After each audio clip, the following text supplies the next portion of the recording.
People, let me say this from the top, okay? Beep. Yep. What's happening, everybody, and welcome to the Conbrosations. Oh, you see, I've done it again. I've myself up now. You made me think about it way too much. And now this is definitely not getting edited out. Oh, Jesus. I'm a professional. I swear, I'm a professional.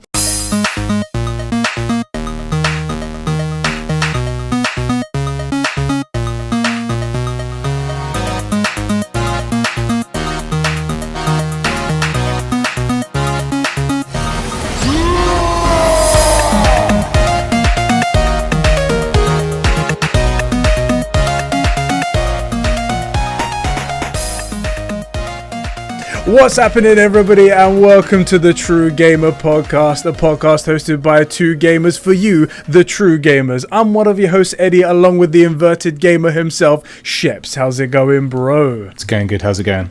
It's going good, especially after that third attempt. It was probably best that time, I believe. Third time's the charm. Third time's the charm, that's right. Yes, good. Today, guys, is a special episode of the True Gamer Podcast, episode 3. We have our bro, our true gamer himself, Fizhy. How's it going, bro? Well, special's a bit of a strong word, more like special needs, but it's going to be it's going to be a cracking time. I'm doing okay. Like I said, I'm a little bit tired, but beyond that, I'm having a great time. How's it going with you two? Oh, it's been going great with us. You've been tired probably because of this. This quarantine's probably been good for you, right? Getting to crack out some decent content and stuff like that. Well, I've just been focusing on streaming because that longer form of streaming allows for more. I don't know, I guess it just allows for people to watch things for longer, and I suppose it's more entertaining. So I've been prioritising streams, and that's quite stressful when you have to read the chat, and there are people posting some mad shit in there. And my chat, I attract a strange kind of audience, because most of them are fine, but they all say weird things. And then you get us in there, and then it fucks it up. Right? There's so many wild characters in my chat. Do you know what? I was in one of his... What was it you were playing? You were playing Horizon Zero Dawn for the first time. Yeah. And this one guy kept spamming this same message, like, often. And so I timed him out for a second and was like... I think it was like a minute. And I was like, tag the guy, and I'm like, look, I get that you want to see his message, but you're kind of spamming, so keep it chill. This dude went back to... On my old channel, because that's the one I use when I'm around YouTube, somehow managed to find videos in my... old playlist of videos, you know, about like, because you know what it was like back in the day. I was making Call of Duty videos. Yeah. Like, I would scrape the bottom of the barrel for any topic, right? And he's like, you're watching videos about this. It's like, no, dude, it's a video that I made. I'm the guy. And I'm like, how did you even see that?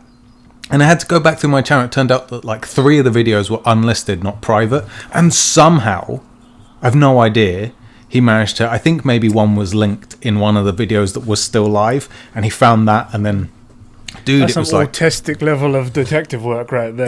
That is clever. Yeah. And that is top-notch genius level, right? Your chat it can, does bits. It can be clapped at times. No, it's always fun. Every time I'm there, I'm always like, there's always some crackheads, and I always see them just sit back with some popcorn and be like, look at these fucking crackheads over here. Look at these guys. It is the way. You got to have some crackheads. No, I feel like the biggest concern I have is some of my viewers might be figuring out where I live. Now, I've never disclosed any real information about where I live besides from the general area of the UK. So it will be worrying that one day there will be somebody come to my door and be like, oh my god, is that Fizhy? And on that day, the hose pipe is getting absolutely rinsed.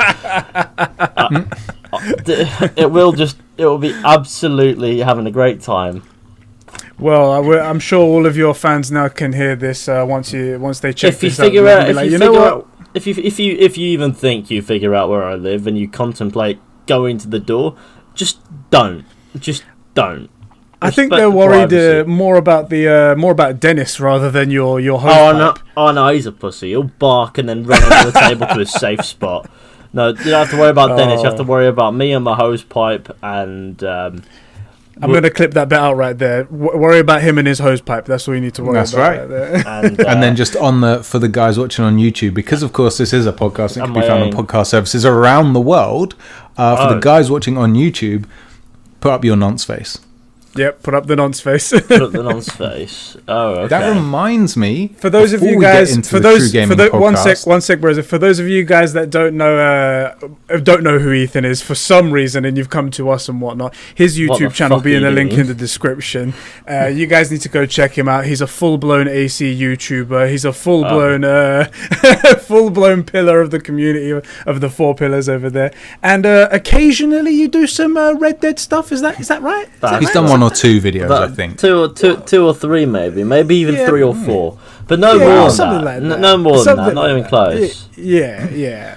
But if you guys do like what you hear here and you love the banter and whatnot, go over and head over to his channel and check him out, because he is one of the most awesome guys, and he is actually one of the guys that got us introduced to a lot of the 4 pillars community and whatnot. He's actually one of the reasons why you guys probably hearing us right now. Yeah. He is actually. So before we do our obligatory, pimp our stuff and our links, but Ethan has been with the channel since like the early days, back in the hottie of the month days, and that was a peculiar time.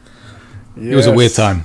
Yeah. Do you wanna tell everybody what it felt like discovering a young lad on YouTube called Inside Eddie and watching all his hottie of the month videos to pass the time? Well, it was the fact. My favourite part was you'd have videos where you talk about all kinds of people doing stupid shit, primarily people from Florida, specifically.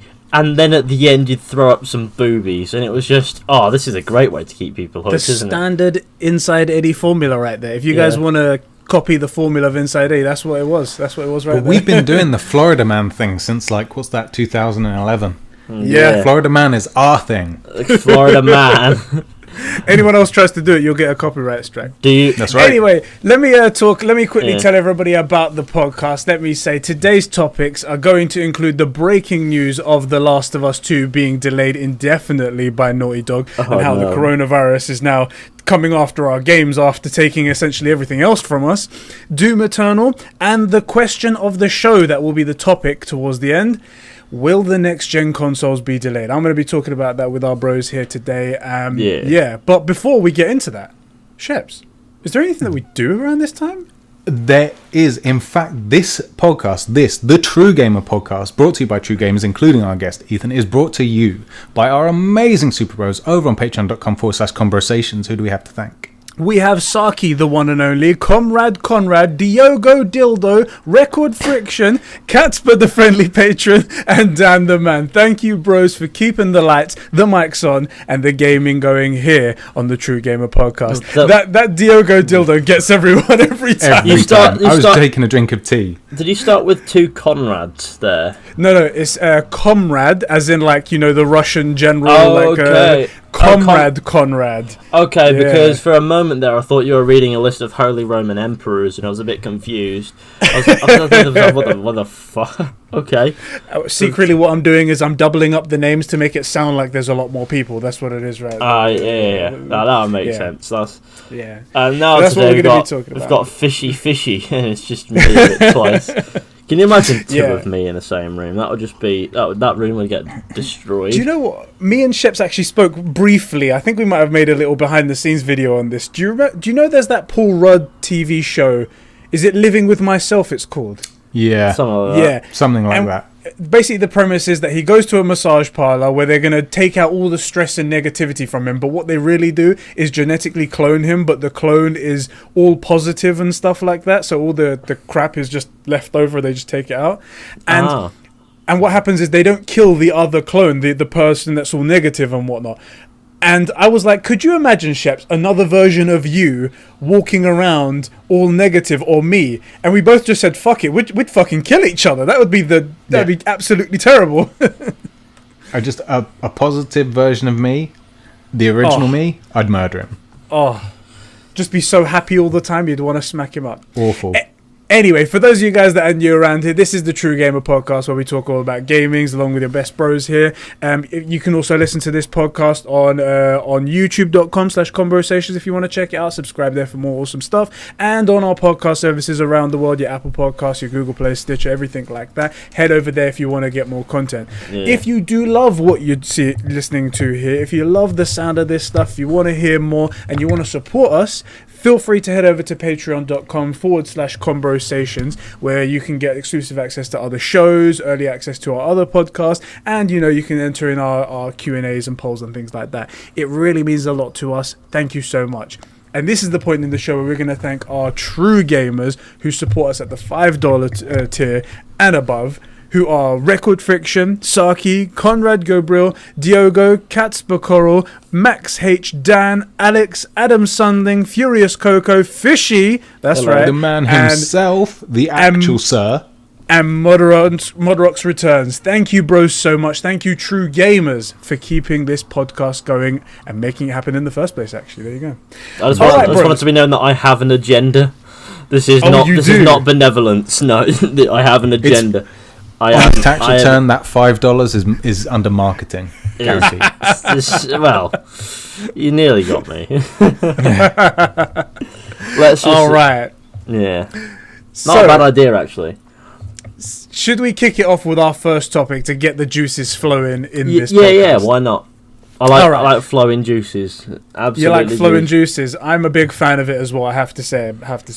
So, common ground. The first topic... The Last of Us. The Last of Us has got its second delay officially from Naughty Dog. It moved from February originally to May, and now it's been delayed indefinitely due to logistics reasons, due to the coronavirus. How do you guys feel about that? Can I just say that the coronavirus is a massive dickhead, and if I see it in public, it's going to get clarted in the mouth. It's just going to get chinned. No, but honestly... it's got to be the right move, because they can't really ship digital copies if you can't really if half of everyone's economies are shut down, or in a little bit of a sleep mode at the moment, hibernating. So it makes some sense that they've done this, because although there's digital copies and that, this is the best way to get it evenly distributed, if you will, so that people don't get it spoiled while others play as if nothing's happening. So unfortunately, this is something that had to be done, and I was a little bit shocked they didn't do it when everything else was like, we're gonna have to cancel this, or we're gonna have to postpone this, etc. Maybe about a month ago, when they started doing that, less than.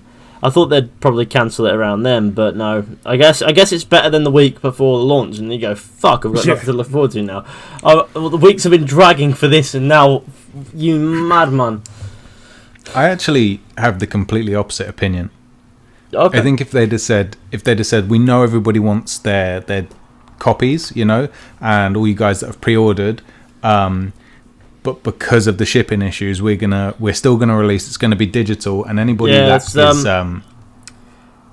I just think because everybody's stuck at home, right? It would have done massive online sales, and even if they said we're gonna refund you the cost of the game on your Epic Collector's Edition, I think they'd still make a fucking killing. And they say look, you'll get your physical copy. We're still gonna ship it to you. So they figure out some system, and when that actually happens, and then release it, because we're all stuck inside, and right now, The Last of Us, that, I don't know, man. And actually, how do you feel about being gone? There's also the internet to consider as well. That's why physical copies can be popular at times, because a lot of people don't have the internet that can handle installing a game from the internet, as opposed to unpacking it off of a CD or a DVD or whatever you want to call them. That's a good point. So when it comes to that, it takes half an hour to do. When you pop it in on some internet connections, it can take days. It can take a long time. Yeah. I have a great internet connection, so it takes me a little bit less than days. But some people just can't be doing that, and by the time they get to it, some fuckers already finished the game. They've put out a tweet all excited. I can't wait to get into The Last of Us. It's 90% completed. By dinner time tomorrow, it will be ready. And then someone will just say in response to that, "Hey, so, woo, Eddie's journey, woo!" Yeah. Right, okay, here's what happens at the end. And then that guy's going to be sad. He's going to noose himself, and then his parents will. Oh god, that went dark really quickly. Fucking go hell. dark. It's not even that unrealistic. It's The Last of Us 2, man.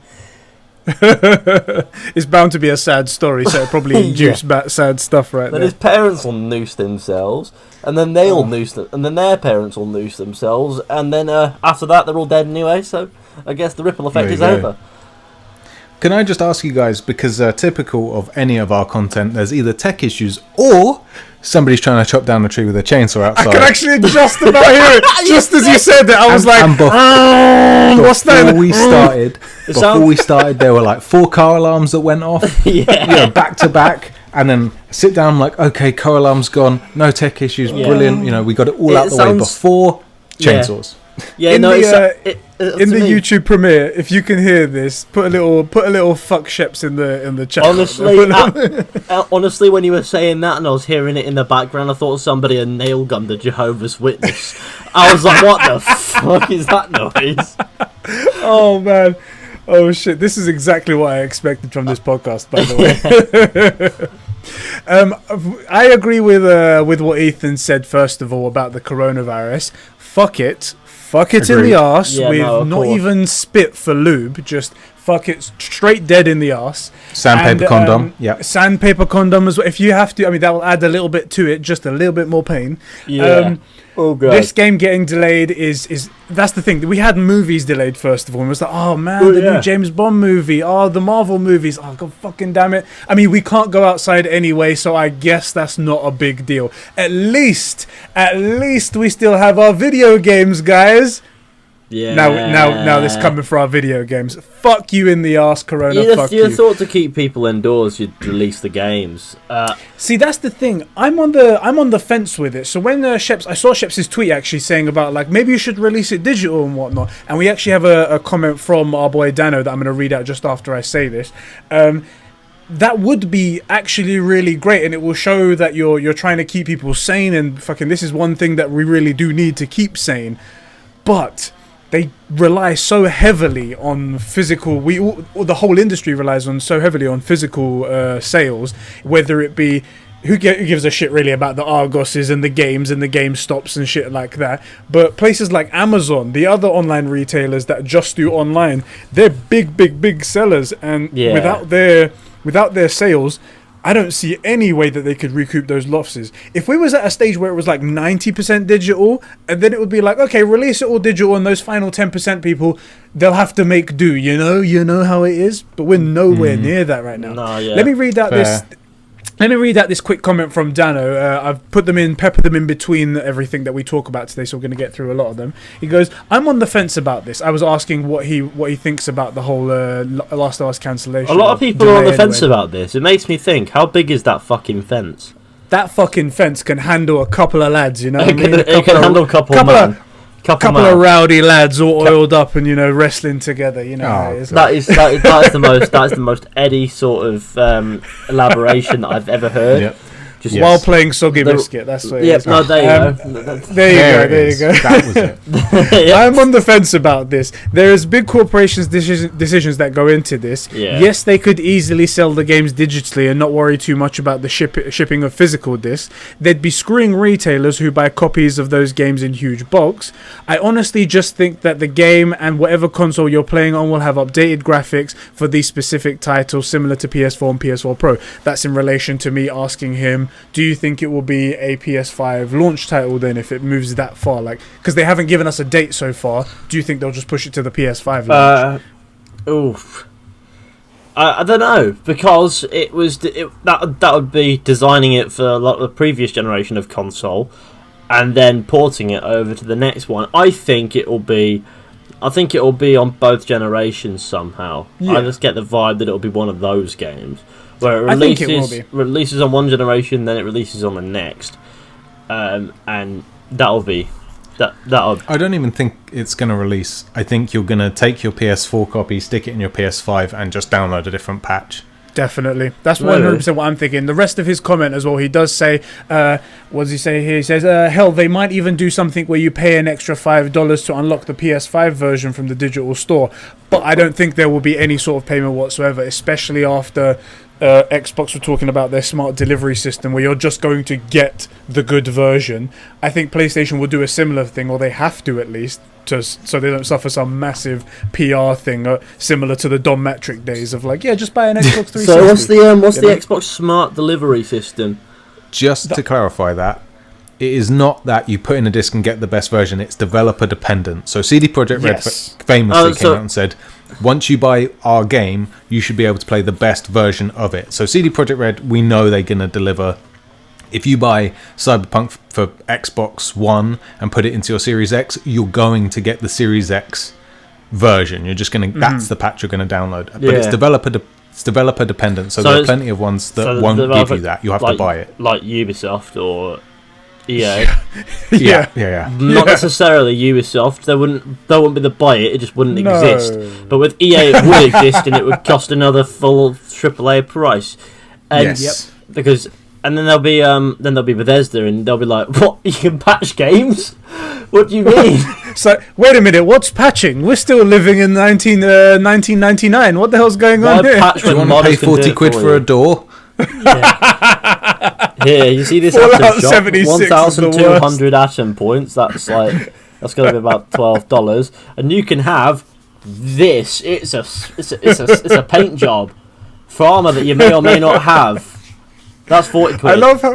I love how we have these things in gaming that we could just bag on straight, like EA's money hungriness, Bethesda's stupidity and believing that the world revolves around them, surprise mechanics, Ubisoft's unusual shenanigans where they're perfectly capable of making good games and they just don't.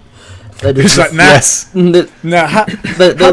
option. It's not that they're inept. It's that they just don't. I can't explain it. They just don't do it. I mean, sometimes they do. Other times they just don't. They've demonstrated their ability and just don't bother.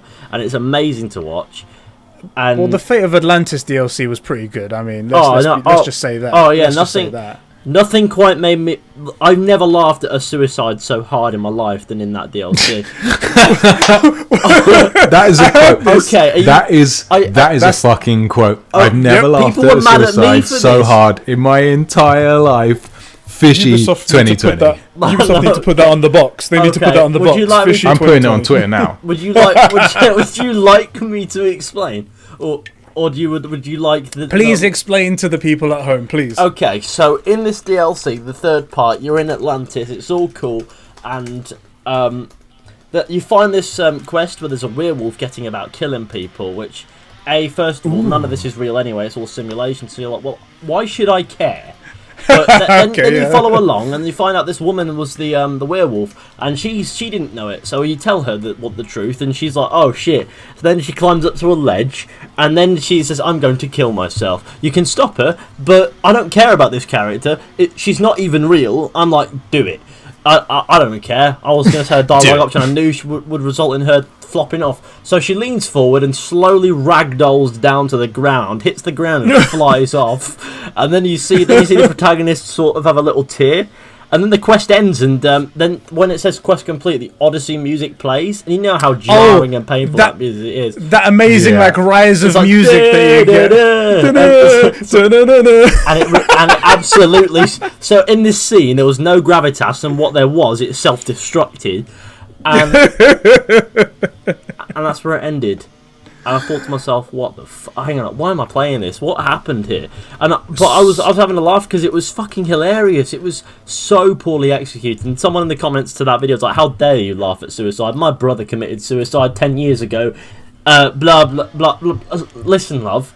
First of all, this is a really poor example of a suicide in a game. It's funny because it's poorly executed. It's not because it's suicide for one. And also, why aren't you mad at Ubisoft? Yeah, those are the ones that did it. They did it. That's insensitive content. Me laughing at their insensitive content is me being a bit nervous about it. I'm like, oh my fucking god, this can't be real. It's a fever dream. let me get this straight. If someone was to get the Fate of Atlantis artwork, put your face next to it, and put a quote that said, "The number one suicide in any video game ever," and put your name next to it, that would be a correct statement. That would be a correct statement. Top 5 get video to it, lads. game Get suicides. To it. And it's there just, we go. it's just Get my to it. face. I think that would be better. Top 5 video game suicides. Number 1. This one. No, that Number one, that one has and the some rest bearing. of them don't matter. That one has some bearing. Yeah. The other 4 don't matter. They're probably actually legit nice. Great scenes. This is just not. This is just fucking hilarious. It's stupid. Every time characters ragdoll in a game, and you see them ragdoll, and you see that it's not scripted beyond basic. You know that it happens, and that shit goes to pot. It's amazing. I was playing Syndicate the other day, and one of the protagonists, Evie. I was in a conversation with her as Jacob and this other character, and a bold guy just comes along, hacks her to death, and walks off. And oh yeah, I saw that clip. What the fuck? and I think then Evie was laying there dead, and I was like, hang on a minute. That's not supposed to happen. So when unscripted events happen in semi-scripted scripts, well, that was a weird Skype noise. Yeah, but when sorry about that. When unscripted events happen in semi-scripted moments, it is very funny because you think, oh my god, anything could happen. Oh, literally anything could happen. Yeah. Well, so yeah, we expect Ubisoft to do the same thing. What Sheps was saying was it's third party. It's the developer dependent. Where this smart delivery, you should, in theory, get the best version for whatever console you're playing it on. So if you're playing it on the Xbox Series X, whatever disc you put in, you get the Xbox Series X version. Oh yeah. But it is dependent on the developer whether or not they agreed to. Exactly. They've already said for all the first party games for Xbox have said they will do that, which is fine. They own the brand. They should do that kind of thing. So we don't know what's going to happen in terms for PlayStation. I presume they're going to do a similar thing and not charge anything. I think so. Yeah. Yeah, I think so. But then again, you could have a situation where EA comes out and they're like, we want another $5 to $10, please. Thank you very much. Difference is... this FIFA game is completely brand new content, right? If you want the new generation version, it's more money. What was it? Was it FIFA 20 on the Switch that was just FIFA 19 but on the Switch? Oh shit! Really? I didn't know about that. It was like FIFA 20 Legacy Edition. It was all the 19 kits or something, and it was basically just FIFA 19. How dare you suggest that Reskin the game would just reskin or even not reskin? How dare you suggest that we only That's its official title. This isn't unskin. There's no skin to it. They just went, no, you know what? Make the crowds a bit feistier. Don't change the kits. No, we're sticking those. No. And I think that was hilarious, and also the most EA thing I've ever heard. Just absolute greedy, money-hungry nonsense, and everyone clocked it because they're not even discreet about it. They don't care. They know people buy it anyway. I kind of respect it. Really? At this point, because they've just been so blatantly money-grubbing the whole way through, I'm like, you know what you're getting into, right? It's like no one's shocked if you're selling gas to the Nazis that maybe it's going for a nefarious purpose. Like, if you're doing business with EA, if you're buying their product, you kind of know what you're getting, and I'm just like, do you know what? In a way, fair play. There's someone in that company with testicles of steel that just goes, no, we're going head on into this situation.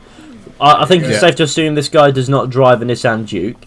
And maybe he does just to prove a point. I could drive a Nissan Duke and still do this. Yeah. But his just response to any quality of life stuff for gamers or any customer query, it's just fuck them, charge them again. Find a way to get microtransactions in there. Some poor aid but sir. Oh my god, that's an unlikely future, but a worrying prospect. Customer service costs money. We're mechanics. Just like, exactly. Oh my god, why would you need to do that? No, on the point of Sony potentially maybe there's the thought of charging there. If you eyeball the specs between the Xbox Series X and the PlayStation 5, you already know which is going to be a cheaper machine. Is what they monetize beyond that is a big question. Is what Sony monetized beyond that to try to balance the books is what I think we should be taking a look for. It might not necessarily be this, but it could be. But you never know. Me and Sheps have been long saying that we think that because times are different, games were different compared to when the PS4 launched, compared to now when the PS5 is launching. Everything's changed in terms of services and microtransactions and how much money they're getting via microtransactions. Because for those of you guys that don't know, Sony do take a cut off of microtransactions that go through their store. And with Fortnite bringing in, how many billions is it and whatnot? It's insane. They're still doing, I think they're still doing multi-100 million months. Yeah. So getting even a cut of that is revenue that they didn't have before when starting the PlayStation 4. Maybe they take that into account and maybe they bring the price down of the console. Maybe they can afford to do that. Yeah. It's totally in the air. And this is all inside baseball stuff that we would never get privy to and stuff like that. But that could happen right there. You never know. Maybe one day they'll go, let's tell the secrets to those guys. It happens. Like, to see those guys there, they get to know our secrets. On some strange occasion, yes. But... No, not often, no. But you never know. You might become massive, and they'll go, you know what? Let's talk to these boys. Mate, that's one thing that Sheps as well, I think as well, had this kind of thought. We saw someone saying that like, I managed to talk with these people and now I'm presenting a show at so-and-so place. And we both sort of had that moment like, wow, couldn't we do that one day? Like, I'd be happy to host something with Sheps, and we're like, these are the two awesome bros that love gaming. You know these guys. Well, they're presenting, I don't know, whatever the next this game is or whatever. The Sluts with Nuts DLC on mate, that's a call from GTA the past. 7. Mate, that's our old COD clan tag, SWN. Yeah. SWN stands for Sluts with Nuts, and when people used to see us, they were like, "Oh shit, it's the Sluts with Nuts crew. We better get out of here." The thing, what it was, so just because this is a great game in memory, we used to game with this guy, still do sometimes. P, right, one of our friends from uni, the greatest shit talker, and in COD lobbies, he would just pick someone and just cut them to the bone. It was amazing to watch, right? Destroyed. This is back in the day of like, you know, like. When you were the douchebag saying, I fucked your mum, you know, it's that, right? And I think I've never ever said that, to be fair. Well, Shut up. No, you have. Yeah. You have. Come on. You definitely have. Come on, let's be honest. And I'm tempted to say it now, but say it. Break your virginity here on the True Gamer podcast. That's it. And yeah, so people would ask, and he'd just like, oh mate, that was a callback. I like that. That was good. That was good, right? Nice. Sluts with Nuts. Everyone change your Discord names to Sluts with Nuts. It's always good to absolutely rinse somebody in a game lobby. Sometimes you just have to. If you're in a call with someone you don't know, you have to rinse them. That's the rules. Or it's like, that one guy that's complaining that you didn't cap any flags, and then you're just like, yeah, but look at my KD. Like, wow, you died like 18 times, you didn't get any kills. Like, you're feeding them kill streaks, you know, shit like that. Yeah. Or the other way around, when you fucking sucked, but you did cap a couple flags. You're like, but you're not helping. We didn't win, did we? Because of you. Oh, boy. Anyway. Just before we move on from any topic and whatnot, did any of you guys see the screenshots of The Last of Us 2 after the announcement of the delay happened? I sent you guys a link in the Skype chat right there. If you want to take a look at it, I'll put it up on the screen as well to everybody. My God, this stuff is running on a PlayStation 4 Pro.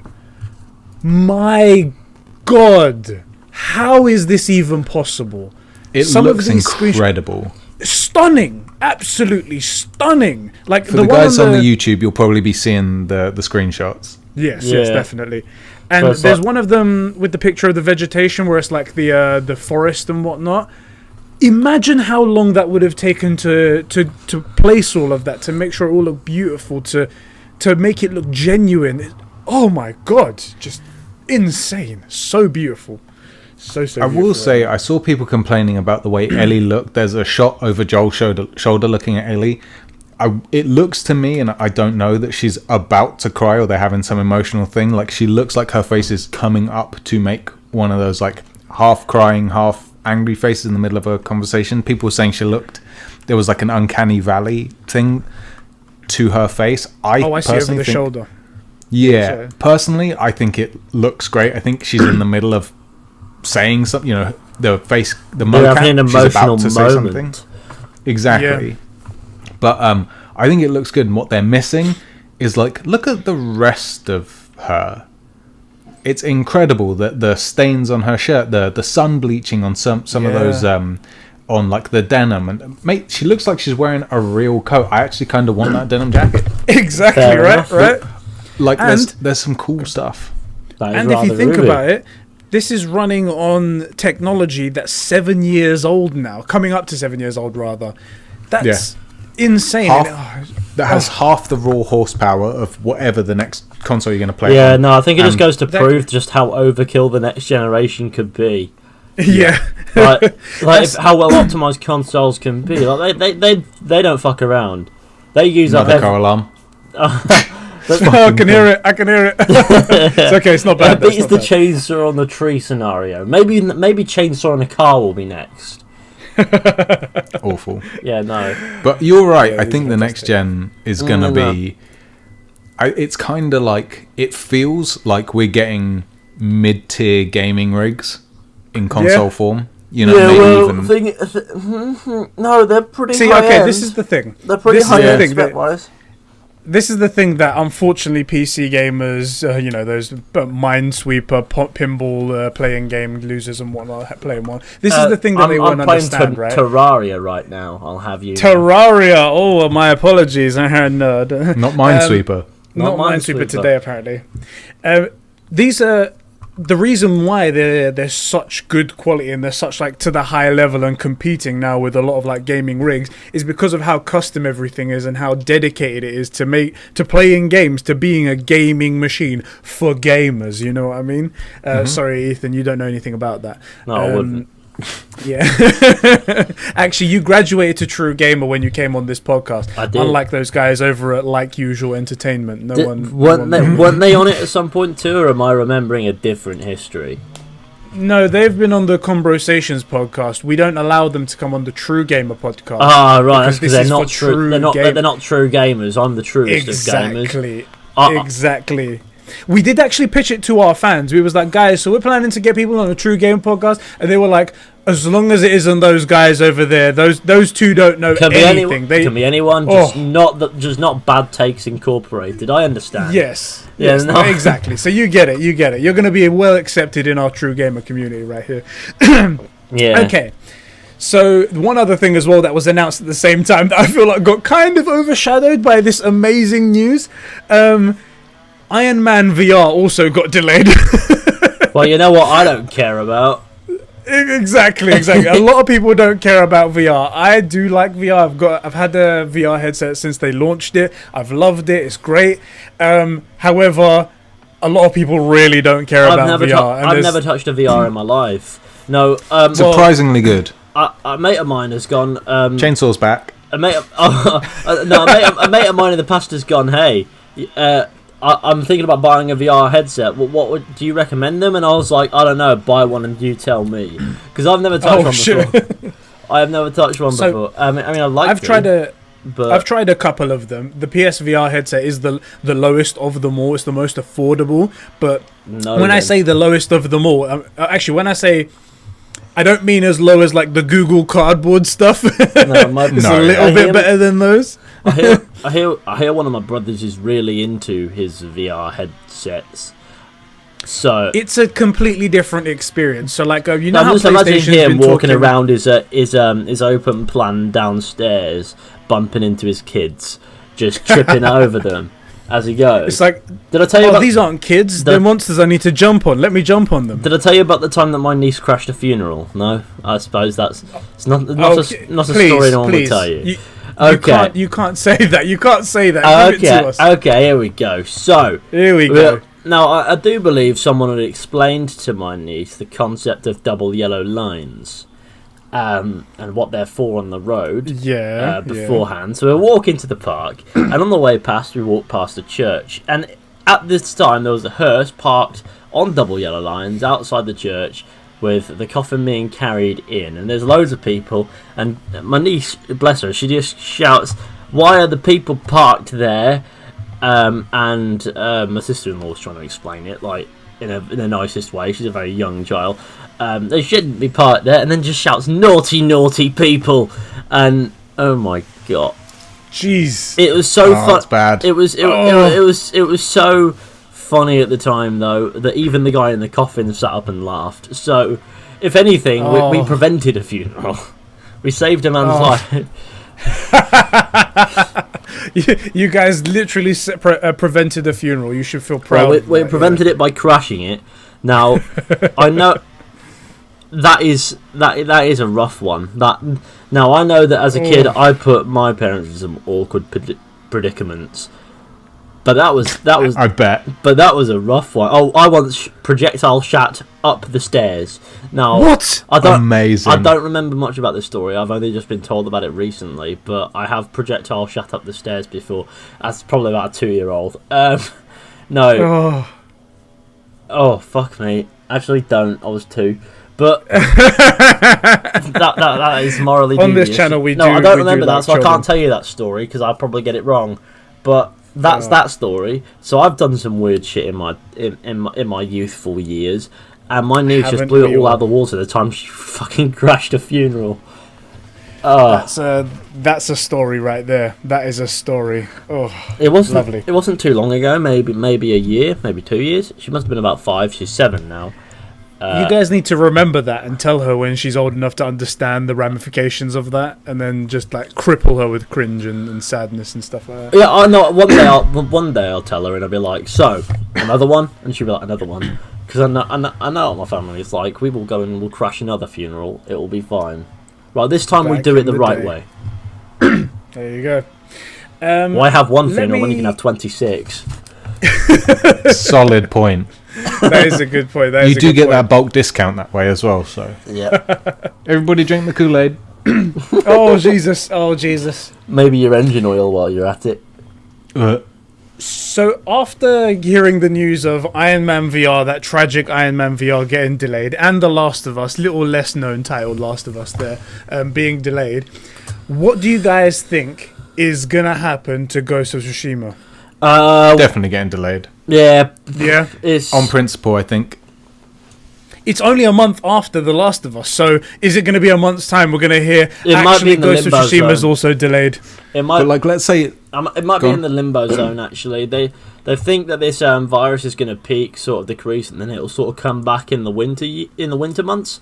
Now, I might be in that limbo zone where nothing's really affected, but things are cancelled on the gathering front as precautions. But if that is the case, then why not just delay The Last of Us a month? So I think that that sort of uncertainty from Naughty Dog of all companies makes you think that maybe they'll delay Ghost of Tsushima, but I wouldn't be surprised if they didn't.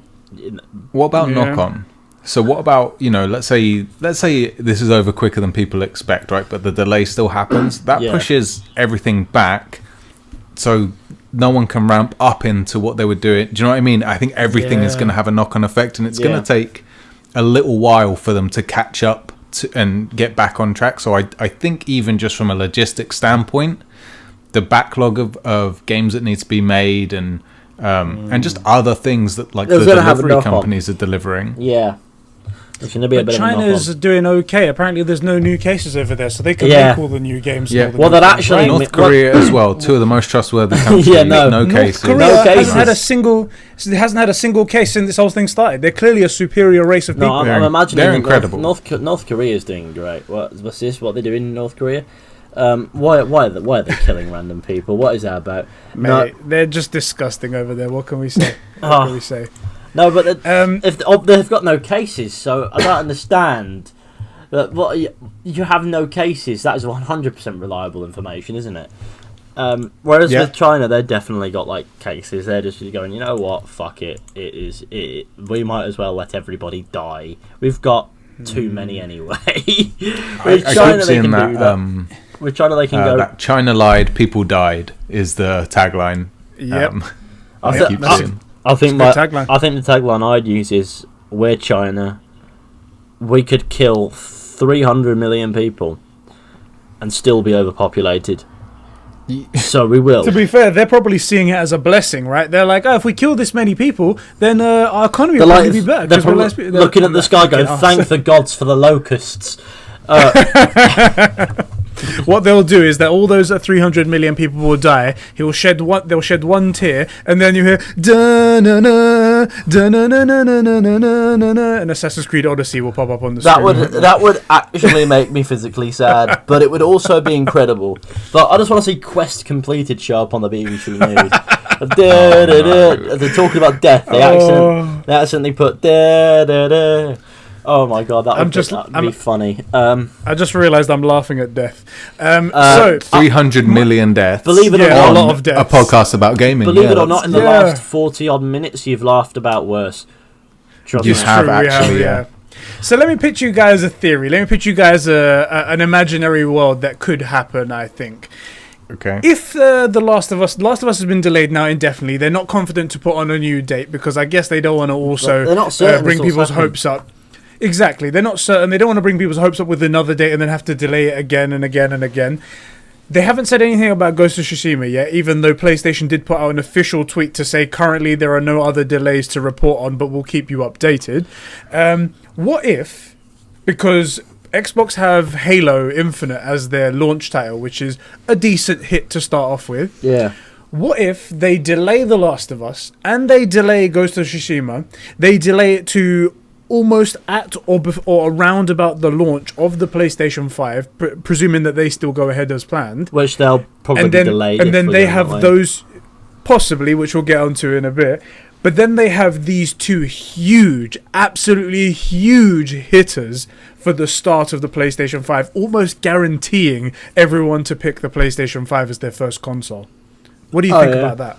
That's a smart move if Sony can finagle it with Naughty Dog, because Naughty Dog presumably have geared up and ramped up for producing plenty of PS4 discs. They will read though, so I mean, if Naughty Dog says, look, whatever copy you get, it's going to play. If you have a PS5, the PS5 version, I think that's a banging move. Yeah. However, little conspiracy theory. Go ahead. I'm starting to think that Cyberpunk 2077 is the new Half-Life 3. It's just never coming. Yeah. Thing is, though, we know about Cyberpunk. I suppose. We've seen one level, and every time they're saying, "Look, John's playing the thing," he's clearly not. Can you imagine if they'd done an Anthem on us and they didn't even have a game, but they had this render footage that looked more like a game than anything? That'll probably take longer to make than the actual game itself. And then there's it. Right, okay, they go into the office and everyone's like, what? So that's what we're supposed to make. And then the guy at the top goes, right, you got 18 months. And everyone's like, what do you expect us to do? So our boy Ozzy from our Discord server, great bro, but you probably won't like him after this. He actually caused the delay of Last of Us, so thank him for everything. How did he cause? He wrote in. Before the delay, I was asking for questions, and he was going, do you guys reckon that The Last of Us or Cyberpunk are going to get delayed due to the coronavirus? So he caused the delay, everybody. Thank you very much, Ozzy. Thank you, you bastard. He absolutely kept his fate. Fucking cunt. Oh, Jesus Christ. I can't believe that guy. But yeah, so do you think that Cyberpunk will get that treatment as well? Do you think he'll get delayed? Oh. It's a bit far out. It's September. I think there's always a possibility, but we'll have to wait and see on that front because I'm not so sure. I think there's a lot riding on Cyberpunk to be good and to actually come out perfectly. I think they might. I think they'll willingly, if they can get away with it, if it's within the window of getting a delay, I think they would do it. I think they would delay, and they will spend even more time trying to make sure the game is what it's supposed to be, because we know it's had all these problems, right? We know it has the problem running on the original Xbox One. We know there's that issue where it is a coding issue, something to do with something, which is why it's first person. And so I think they would do that, and they would try and get ahead on the DLC and shit like that. Like, I really do think they'll take the delay if they can get it, because they know people are going to buy it. Anyone that played The Witcher is sold on CD Projekt Red. Yeah. And anybody that says they didn't like The Witcher is either lying or didn't play it long enough. You know, seriously. True. That is true. Yeah, people comment on my videos all the time, like, I actually didn't like The Witcher. I thought it was incredibly boring. But you've got 100 hours in Odyssey. Yeah. What do you fucking mean? Yeah. You have no standards of value. Yeah, they really either... And look, The Witcher does take a little while to ramp up, as do a lot of big games. Like Skyrim's not exactly engaging to begin with, not that I've played it all the way through, but... Skyrim fine. never gets engaging, it just gets funny. All right.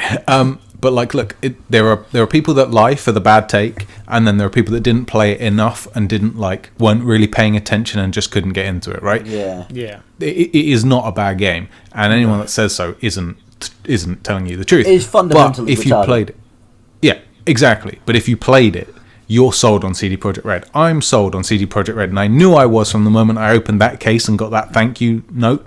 Yeah. Thank you. Give me a kiss. Oh yes, baby. And that was it. But it was like, I think they even said, like, we couldn't do this without you, and because of that, we're bringing you the deal. Like, you get this code for the DLC or something. It was insane. Like, before the game was even like in the thing, they'd already given me something additional. Yeah.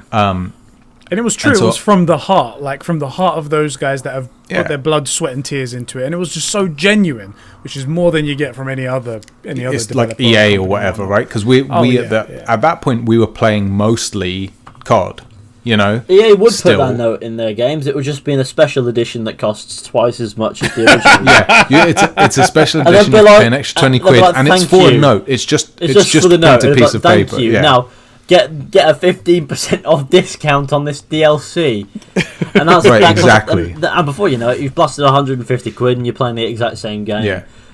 So I think Cyberpunk, there's a lot delaying. Yeah, there's a lot riding on the success of it. So I reckon there is a very good possibility of a delay. I think that is a logical, rational reasoning right now.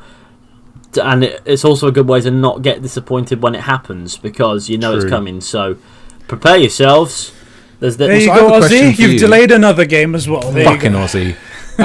Ethan, so I have this theory, which is that there will be a PS5 or next-gen patch, and we'll get the third person for Cyberpunk in a patch for the more powerful consoles and for PC.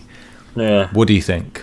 I think it's coming. I think I think it's coming. Oh yeah, no, it has to happen. I mean, when you think about there was another game that did that, right? Where there was a third-person mode, and it was because it was released on PS4 and Xbox One.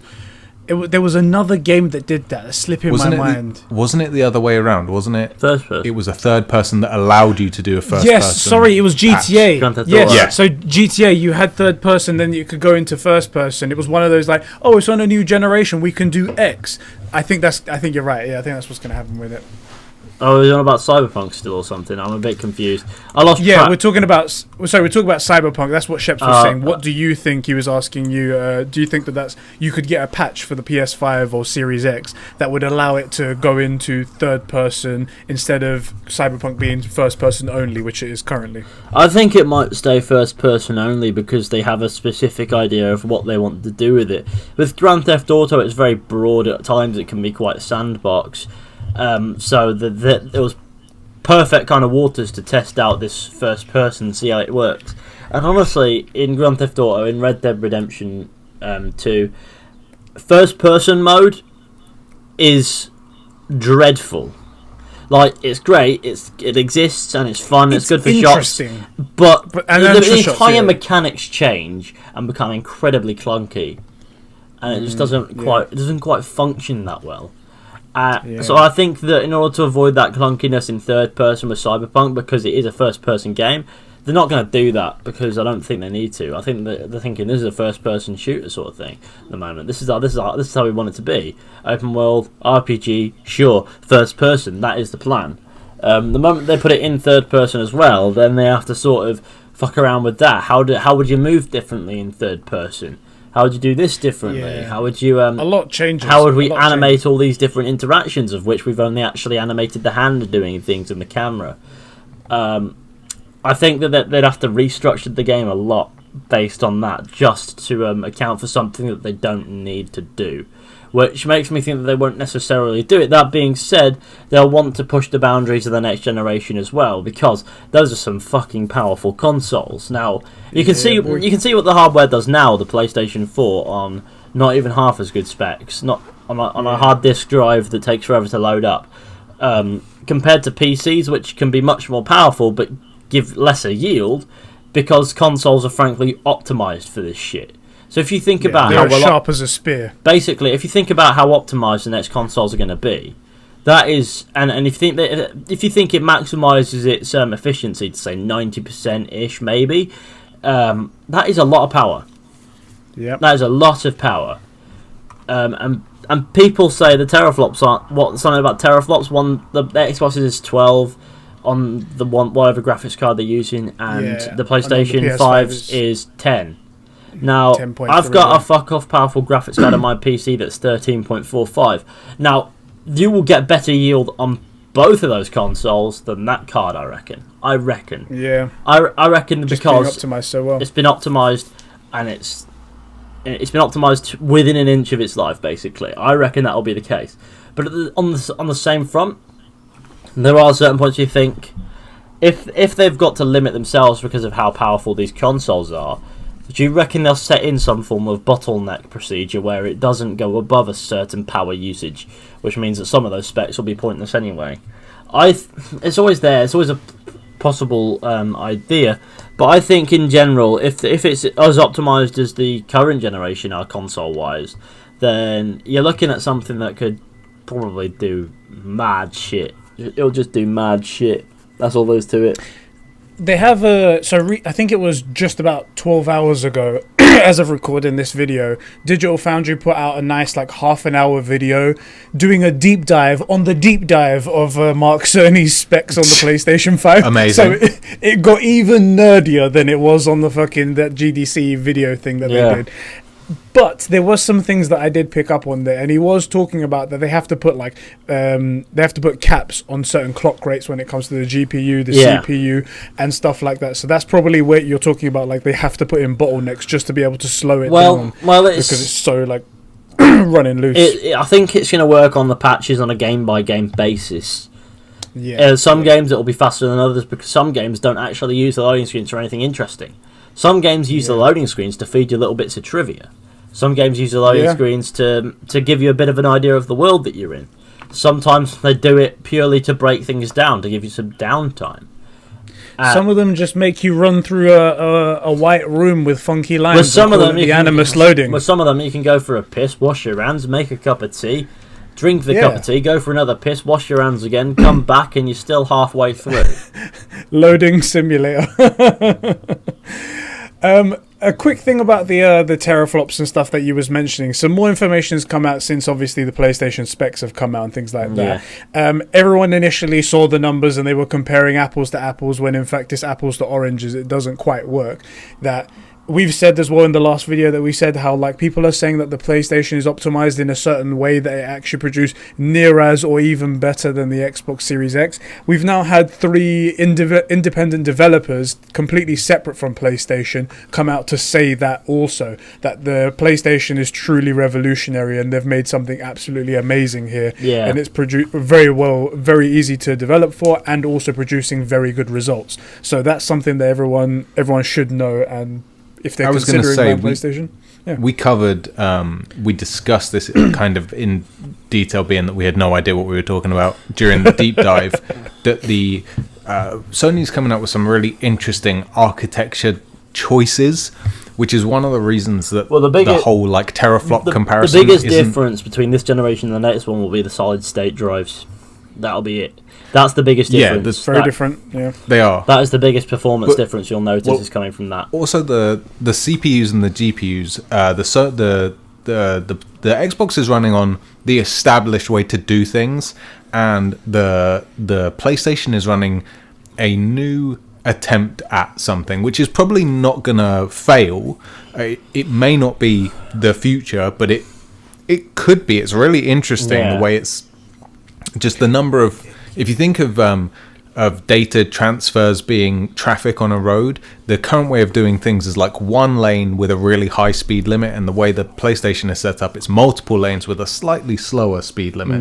But which one can get more traffic on? That's the basic analogy, and it could be super interesting. Yeah. I can't wait to see how it yields. That's the one thing that I really didn't. So everyone was saying, "Oh, PlayStation fubbed the announcement. I wish they'd done something better." Yeah, no. I don't think so.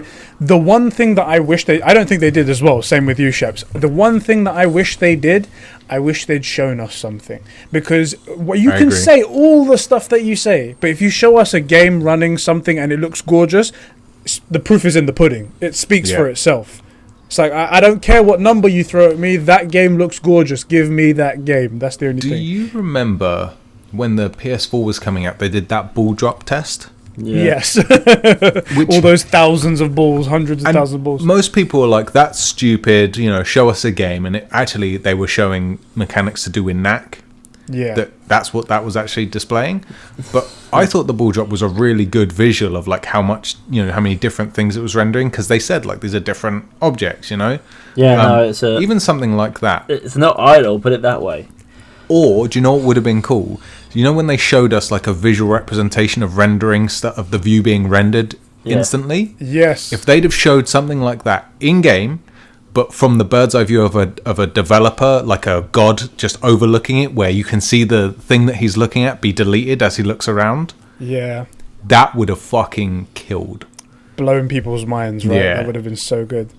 One thing you said about we don't know how the PlayStation architecture is going to be and whether or not it will fail, you were saying just there, it caught my mind, because there was one very, very, very false rumor that someone has been trying to start on the internet, saying that the reason why PlayStation haven't shown off the console and why they haven't given us a price and why they haven't spoken more about it is because apparently PlayStation are suffering major issues with production of this console and what the fail rate is. Apparently it's close to 90% of the consoles overheat straight away and stuff like that, and I was like, 90%. That's so. What did they?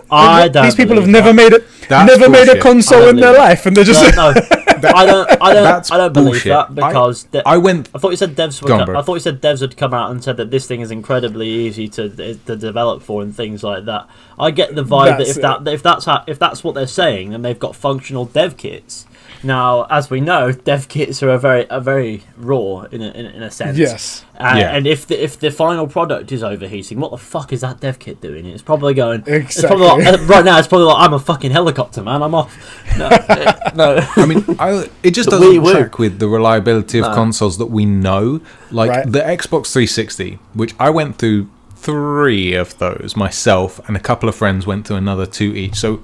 Red Ring of Death was a pretty common problem. On the Xbox. It wasn't 90%. It wasn't 90%. Yes. No. Yeah. No, I never had a Red Ring. It was common-ish. I it wasn't 3 common. Xbox 360s. Never had a Red Ring, ever.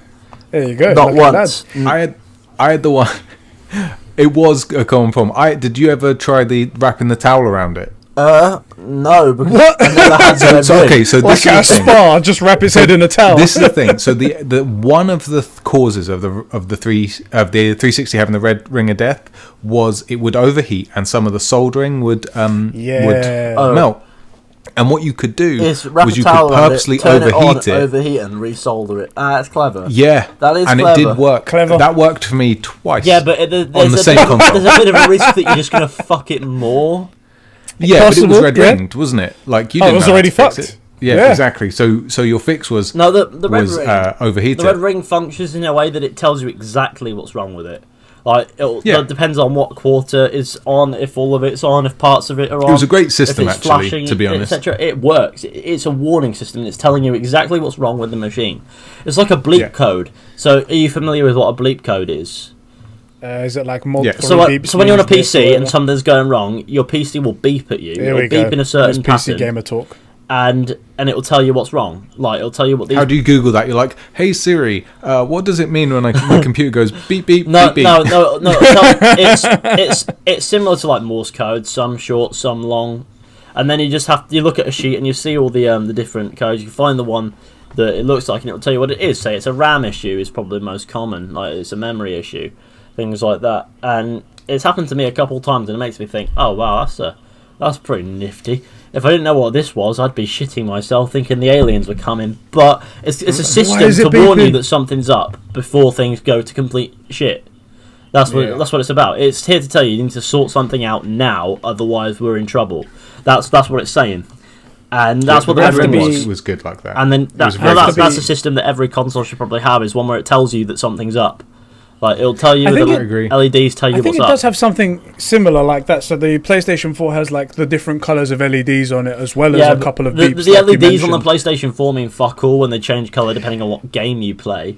Mate, or what lightsaber you have in Jedi Fallen Order. Yes, I'm 100% with you, Ed. Me and Shep say this all the time. I'm still pissed that they advertised the PlayStation 4 with a beautiful blue strip of light down it, and when you get your PlayStation, you turn it on, you're like, oh great, it's blue. Wait a minute, why did it change to white? What's this ugly whiteness? Come on, my PlayStation 4 is white anyway, so as you can imagine, it doesn't exactly break down the aesthetic too well. Yeah, a beautiful blue line to break up that white would be so gorgeous. Fucking and I've been saying this since day one as well. If they had a patch, I would buy a little patch that when I turn it on, it goes red and goes like Kit the car, you know, or Cylon the Knight Rider, side to side, yes, right. And I'd pay money for that. I'd pay $4.99 for a little patch that has the light go and do that. I'd pay money for it. You're leaving money on the table, Sony. You're leaving money on the table. And like, what's the coding to get an LED that you know can swipe? Yeah. To swipe. Nothing. Yeah, it will cost you you put one developer on it for an hour. I bet it wouldn't even take that. Yeah. At $4.99, and I would absolutely buy that. Yeah, mate. It took them forever to figure out how to change PSN IDs, and we've only just got that. And even then, they're like, "Oh, if you do it though, you might break every game that you own." Well, how? I'm sorry. I thought this was Sony, not Bethesda Game Studios. How do you fuck up that badly? How do you do that? We're bringing it back. How do you manage I have that? to say, Sheps, when you said about putting the towel around your Xbox 360, I honestly imagined like getting a cold wet towel and putting it on your on like an ill machine or something like that. I was like, how is that gonna solve it? A flannel, like it's having a fever dream and you're like trying to pat it down. Calm down, Xbox. Calm down. It's gonna be okay. It's gonna be okay. After a long day at the beach, use your towel for one last thing. Fix your Xbox and resolder the bastard. Yeah, no. The big issue with that is that if you don't necessarily angle it right as you do it, you might just fuck it more. Yeah. But I mean, that's the thing. That color is red ringed already. It's gonna die. If not, it's dead already. No, you may as red well ring take means the it's punch. working fine. No, the red ring means it well, works. It's just fucked. It just needs. It's gonna die. It's gonna die eventually. It's not that it's gonna getting die. Close to its end. It's that it can't function properly because something's stopping it. Like the red ring is proof that your console, if anything, works too well. Understands what it's doing. it works well enough to diagnose itself. Put it that way. It's a diagnostics thing. And if it can do that, then shall we move on to the topic of the show? An hour and 7 minutes into the podcast. Oh yeah. Yes. Have we? Let's see. We did our Patreon thing. We introduced our guest. We rambled for an hour. Let's talk about some gaming. What? So this is the topic of the show, guys. This is the question I wanted to pitch you guys. Do you think the next gen consoles are getting delayed? That's what I really want to hear from you guys, your opinions. I want to pitch you. So PlayStation came out recently on a podcast Unlocked with it's IGN's Xbox podcast, where Phil Spencer came out and he spoke and he reiterated that the Xbox console is coming out in holiday 2020. Recently as well, there was a weird thing with their website where they accidentally changed that to Thanksgiving 2020 and then changed it back, and then they said, oh actually that was a mistake, we're still coming out holiday 2020. Don't know what that meant. And in also fairness, Thanksgiving is a holiday. It's true. And then PlayStation came out.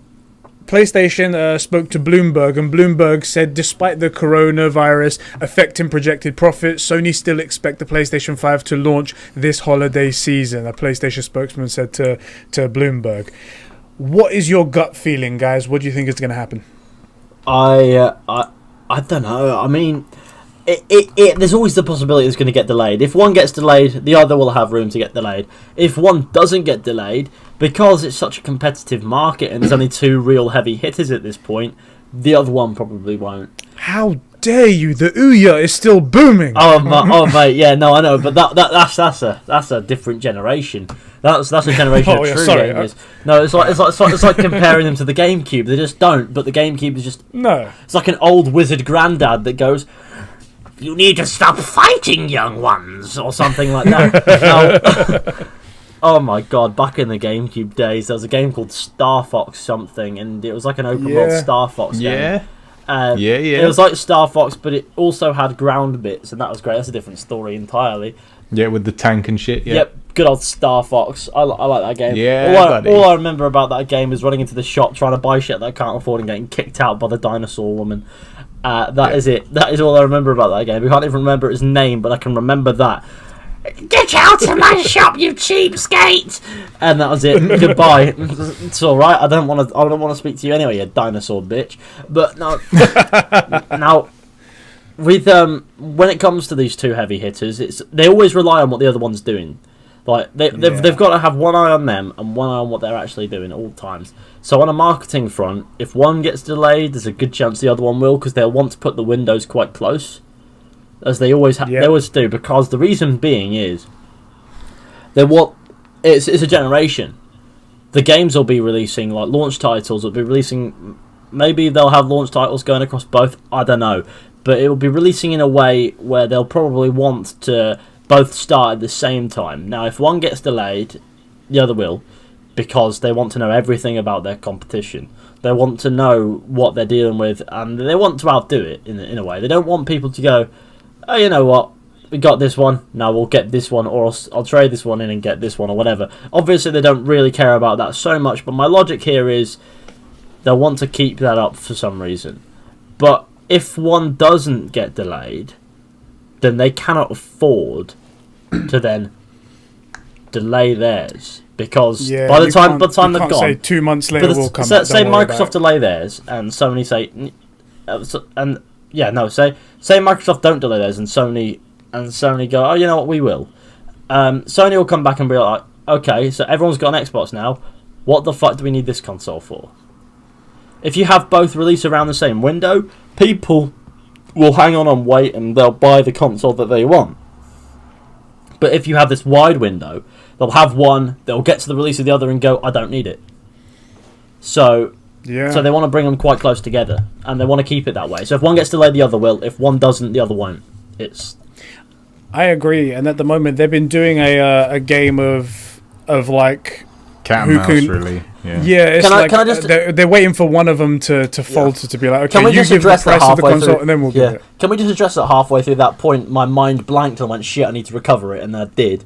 We were being polite. I heard you a few times trying to figure out which order you were in. We respect you because you have hundreds of thousands more subscribers than us. So there we go. That's the reason why we do that. 180 something thousand more. Yeah. Wow. He had to go rub it in. I had to rub in the cheese. Like, you're not wrong, but you didn't have to come out and say it. Yeah. Okay? Jesus. I'll tell you. I'm the big man now. I think you're half right. I think what you're saying is true for Xbox, but not for PlayStation. No, they know that people will buy, but there's always, there's always going to be lost sales if they let that window. If they let more people cave to Xbox, the people are going to look at the PlayStation and go, "Less powerful console. It's a bit late for my taste. I've already got an Xbox. I don't have space for it." It's always been a way up. So that's what I was going to say. Is the other way around? I think is true. Yeah, no, Xbox would not be able to let Sony slide, because Sony would just take it to town. They'd be laughing all the way to the bank, and Microsoft would be left in the dust. Exactly. But the other way around is salvageable. But there'd still be a knock-on. There would still be a knock-on. They'd still want to avoid it. I think you're right. I think you're right that they probably want the competition, because the competition drives talk, and if people are talking about it, that's still better for sales overall. And the competition sort of balances it out as well. Yeah, exactly. But I think this is going to be less down to Sony and Microsoft than they realise. I think that the knock-on effect of the logistics, just getting the thing shipped where they're going right now, I think as well, the third and even the first party devs houses are going to be one of the depending factors for this. Like, let's say Xbox was ready, and they could go out, and they wanted to. They thought they'd. Let's say someone's crunched numbers and they're going to change strategy. They want to get out a month early to try and get the majority of the people just onto their system, like because of microtransactions and whatever. They might be ready to go, but if the game developers aren't ready, and there's nothing to push out, why bother? Exactly. It's supporting a service that isn't in use. Because then there's a live service to it as well. That takes maintenance. Exactly. Yeah, no. So there may be the more games a point get delayed, where one console's ready, but they have nothing to push, so they have to wait. Yeah, I think if Sony go early, they'll destroy Microsoft, and I think that's a bad thing. I think the competition's really important. If Microsoft go early, then Sony would see loss of sales, but it's Sony. At the end of the day, they'd still come out on top because, by the sounds of it, the infrastructure just sounds more fun. It does. And also, what are you going to play? Like, seriously, all the third-party titles, fine, but logic. First-party stuff, you've got Halo and Gears my point, on Xbox, that's it. I think that plays into my point more than it negates it. My point being, if one gets delayed, the other will get delayed. Yeah. Sure. And the question is, do you think it's going to get delayed? And if games are getting delayed, then I think the answer to that question is very self-evident about now. I think it's quite obvious that if it keeps going this way with the coronavirus basically dictating everyone's lives and stopping anything fun from happening, I mean, it practically cancelled Christmas. This coming Christmas gone doesn't exist. It's cancelled every single holiday. Already cancelled Easter. Well, no, Easter can get fucked anyway. Easter's for gimps. No, it's true. Thank God it's cancelled Halloween though, because now that's one less weirdo at the door I can deal with. We have plenty of Jehovah's Witnesses. I just think no filter. If this is up to governments, they have proven that they could fuck up. Piss up in a brewery, right? They couldn't organise a party in, a party shop. I think most governments have realised everyone's economies are going to shit, so they can do whatever the fuck they want. So I think the likelihood is this thing has a second wave sometime a bit later. Like they'll go, we need to get everybody back to work. We can risk, we can take it down by a week. It's not that. It's only a week, right? And then that causes a second spike, and it's even worse. I see that coming. So I reckon this gets knocked on. Yeah, no, I reckon when it comes back, which will probably happen in the 4 months, they'll go, life just needs to carry on at this point. We can't keep everyone hidden. Yeah. But that being said, they will have stop precautions. I was gonna say about this, about the consoles getting delayed. Prior to this, I don't know if you guys remember. This was quite a while back now. I'm probably thinking like 6 months ish back. There was rumors that the PlayStation might get delayed because of shortage of specific parts going towards the PlayStation, and it was less so to do with the Xbox. But there was this specific part they just couldn't get a hold of. It was some type of RAM that they couldn't get a hold of. They want a specific kind of RAM. A specific kind of RAM. Was it something? Was it a part? Was it something that they used to then make the? Who did? Where? I'm not sure on the specifics of it. It was a Bloomberg article I saw, and they were saying that there was a parts shortage that could cause delays in the PlayStation.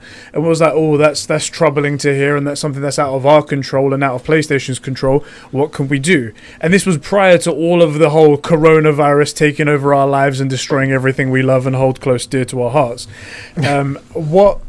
So with that in mind, and this fucking coronavirus coming along, it could be terrible. Now, do you think that they could release the consoles, but release them in way smaller numbers? Because they'll be like, so say like you said, like Xbox, they don't give up and they go, okay, we're releasing the holiday 2020.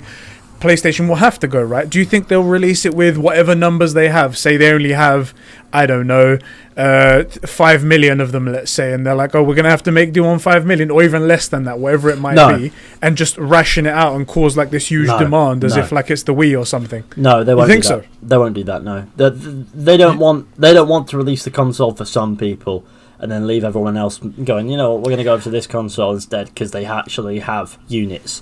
No, I agree. They won't want to. But do you think they would have to? No, I don't think so. You reckon if Xbox comes out with their console? I reckon a company that can afford to build a gaming console in bulk is not going to run out of money anytime soon. Oh, I don't think it's a question of money. I see what you mean. Like whether or not. So if they don't put the console, they're not going to be worried about the They can afford to not turn a line, profit yet. They can afford to wait until Okay. that profit is most impactful. Yeah. And they will. Like, it doesn't matter. Even if Microsoft is taking a bit of a backseat at the moment to Sony as far as consoles are concerned, they have stacks. They're plenty financially savvy. The current conversation around the two consoles, at least what I'm seeing on the internet, I'm sure you guys can back me up if you've seen this. The conversation is, yeah, okay, I see what the Xbox has. That is very impressive. But I want to play these games over here on the PlayStation, so I'm going to buy the PlayStation anyway. That's what the conversation is at the moment. So they do have that power to move the date whenever they want to. Yeah. But I don't know if they have that much power. Do you think it's that much power, really? Like, if they were to say, okay, holiday, we're coming out November for Xbox, and then it's going to be February next year when the PlayStation drops. Do you think they can handle that? That's a realistic window, to be fair. That's not too bad. Yeah. That's not too bad. Month difference, 2 month, 3 month difference. That won't make a difference really. That'll keep people balanced. People can wait that long. It's when it becomes a year, I think 2 could. years. It would be. There are a lot of impulsive people out there. A lot of impulsive people. Yeah, no, that's the thing. That's what the generation does. The new generation comes out. People are impulsive and go, "Let's get on it. Let's buy this because this is out," and that's what'll happen. They'll buy that, and that'll be the first couple months. Just that sales going up on that console, and the other one comes out, and they're like, "You know what? I've got this one now. I'm not going to choose this one." And that's the problem. You have to worry about people spending impulses, and people will. If they want something, they'll spend on the easiest option. Do you want to hear something stupid? No, go ahead. This is just a little side note thing, little tangent for a moment. Because I was looking forward to this podcast and us talking about all of this and stuff like that. I mentally prepare myself for like days in advance, and I'm like thinking about what points I could bring up, what things I could say. And I had a dream last night that the PlayStation 5 was revealed, like its form factor and its price was revealed. The size of the console in my dream was about the size of an armchair. And it was ridiculous, and it cost £10,000. If you can't sit on it, you'll be disappointed. Yeah, if a console was the size of an armchair, you'd expect it to be an expensive armchair. Right, and it cost like £10,000. And I remember the feeling that I had when I heard that. It was disappointment, but I was like, but I really want to play like The Last of Us and God of War, so I guess I'm paying £10,000. If a console ever came out and cost £10,000, I'd be like, this thing better fucking cure cancer. It better do. I better be able to plug my mum into it and hope for the best. No. Oh shit, that just got real, man. Oh god. No. That's something right there. How is mum doing, by the way? Is she okay? I think she's alright. Yeah, she's out the other end of recovery. Yeah. She's great. We're glad to. So you had a strange dream about a console the size of an armchair costing £10,000. And don't get me wrong, this console looks fantastic. And you were actually going to go for it in this dream. That's the thing. I was just thinking, I do want to play God of War though. So do I need to find £10,000 now? Where am I going to find £10,000? I'm already in that was debt. Just a little tangent. I'm already in crippling debt when I purchased this vehicle. I think £10,000 is probably going to be out of my budget. Yes. Well, it's weird. I mean, that was your dream. I had a dream probably a couple nights ago where I was going bald. Okay. I had like thinning hair, and when I say dream, it wasn't a nightmare. I was actually really relieved, and I was like, thank God, because especially now, probably because I was looking in the mirror, my hair is an absolute state. As regular viewers of the show will know, I have plenty of hair on my head, and I was like, oh thank fuck, and finally just grabbed my clippers, pulled the thing off, and just shaved myself bald, and it was brilliant. It was such a dream sigh of relief. Oh shit, it was a good dream. yeah, it was a dream. Like it wasn't a nightmare, and I was like, oh, this is so satisfying, and did that thing where like you run your hand over your head and stuff, and then I woke up and I was like, oh yeah, it felt really good. Put my hand in my hair, I was like, fuck, do I have to shave this? And then I was checking if I was bald or not, and I wasn't. And I was a second, I was a little bit disappointed. It was so weird. Oh god, no, yeah. Shit, I'm not bald. God damn it. These are great dreams and all, but nothing beats the dream I had of a giant sock walking about eating people. Now that is the pinnacle of dreaming. It's just a giant sock and it's walking. Was this a around. cum sock or just an That is ordinary better. sock? Not gonna lie. Any kind of sock. It didn't matter what the sock was doing, but the sock An was. Argyle, the sock, you know. Listen, it's probably a cum sock. It was in a bad mood, and it was walking around and it was eating people. And I'm not sure if it was my sock, which is worrying because I don't have big feet at all. So it must have been Tyler's sock or something. And he was walking around eating these people. This one sock on its own. It had legs of its own. It had arms. It had an angry face, and it just picked people up and scranned them. One guy, it bit the head and he made a popping noise. It was great. No. Oh, like Doom Eternal. Yeah. Where they like pop their heads and whatnot. Yep. Go. It's exactly. Tyler like that. doesn't wear socks, by the way. He wears thongs. He tells us all the time. You know, in Australia, they call flip-flops or sandals. Slippery doos or something. Thongs. They call them thongs. They call them thongs, which is just... It's not manly at all. You need to get rid of that. Hang on a fuck it. Wait, they call them thongs. They call them thongs. Okay. That's how much of a man Tyler is. You know what? He goes and gets his thongs. You know what? Let's be honest. Day. Tyler doesn't have the Exactly. time to watch this far into a fucking podcast. Let's talk. Unless it's Colin Moriarty, there's no way. Let's talk they get about into how it. strange Australian slang is. Tyler, what the Oh, fuck's mate. going on with that shit? Nah, it's great. Mate. Bogan, Him and his- what is the deal with that? Oh, fucking hell. Right, now they only get annoyed if you poke it with a stick. So let's go poke it with a stick and see what happens. Crikey me arm. Anyway, shit. That's just the most How do you genuine feel about thing this, I've heard. the delay? Do you think there will be a delay of these consoles? That your gut feeling, yes or no? Yeah, I think there will. I think it's probably more on the developers end. I don't think the console's coming out with nothing to push, and that includes if No Steam.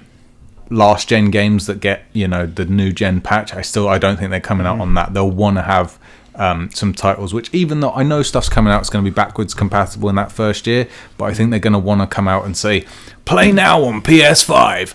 Title. Yep. I think you're right. I think while it would be even nice to play the games on there, there's going to be a massive like you said knock-on effect that you said before. Yeah. People aren't going to be able to develop to make the new consoles, so the new games work properly on the new consoles. While I'm sure they'll have some native support and whatnot. And if you don't have anything newish or something that leverages somewhat the power of the new consoles, then it's going to fall pretty flat, isn't it? Relatively, I still think I'm in need of a new console, and I'm in that window where I'm not willing to buy a PS4 Pro now, so close to a PS5. But I'm in need of a new console as well. I haven't bought one in like over a year. You. Fucking hell, man. That's I do wish terrible. I'd got a PS4 a year ago, but I was expecting next gen last year. Yeah, so fair enough. Next gen. I so think, I do think we're getting delayed. So why were you expecting next gen last year?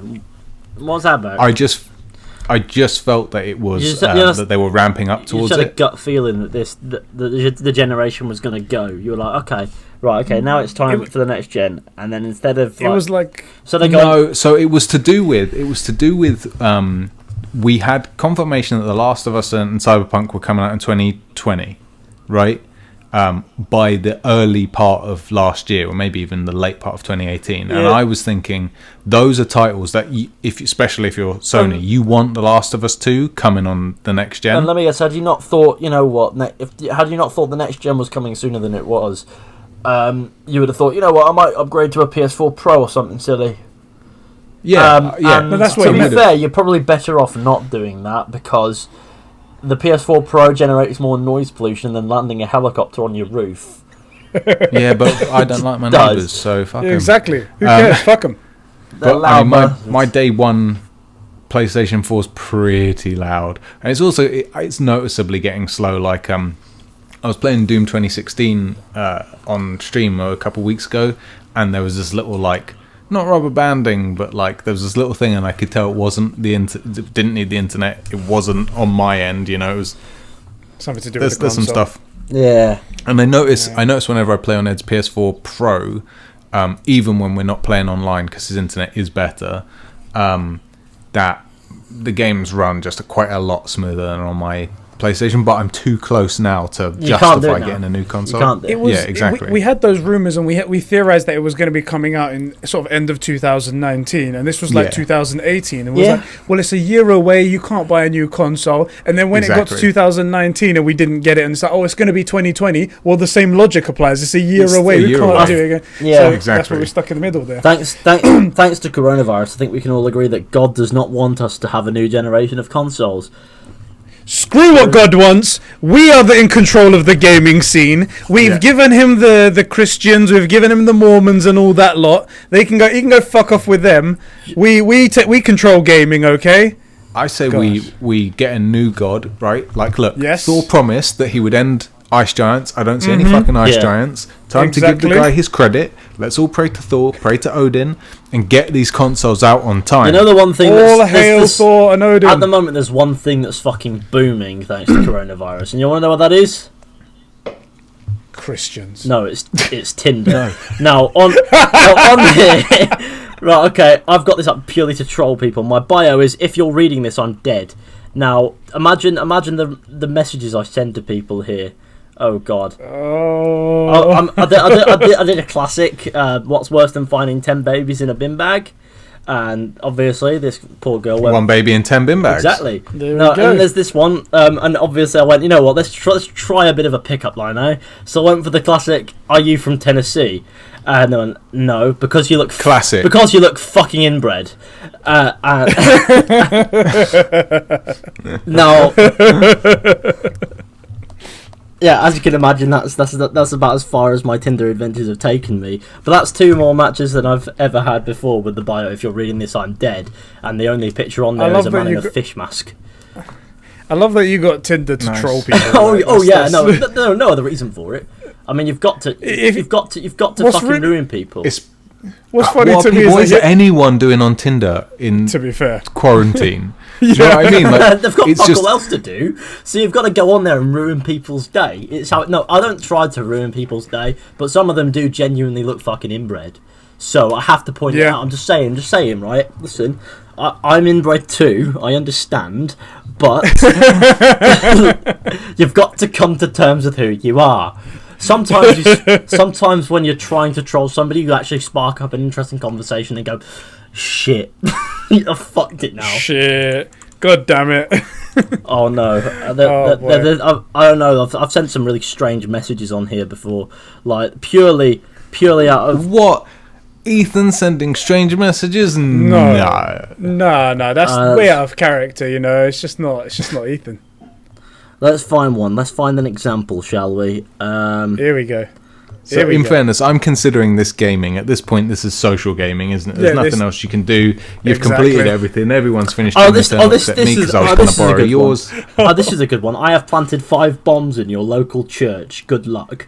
That's it. Oh, fuck.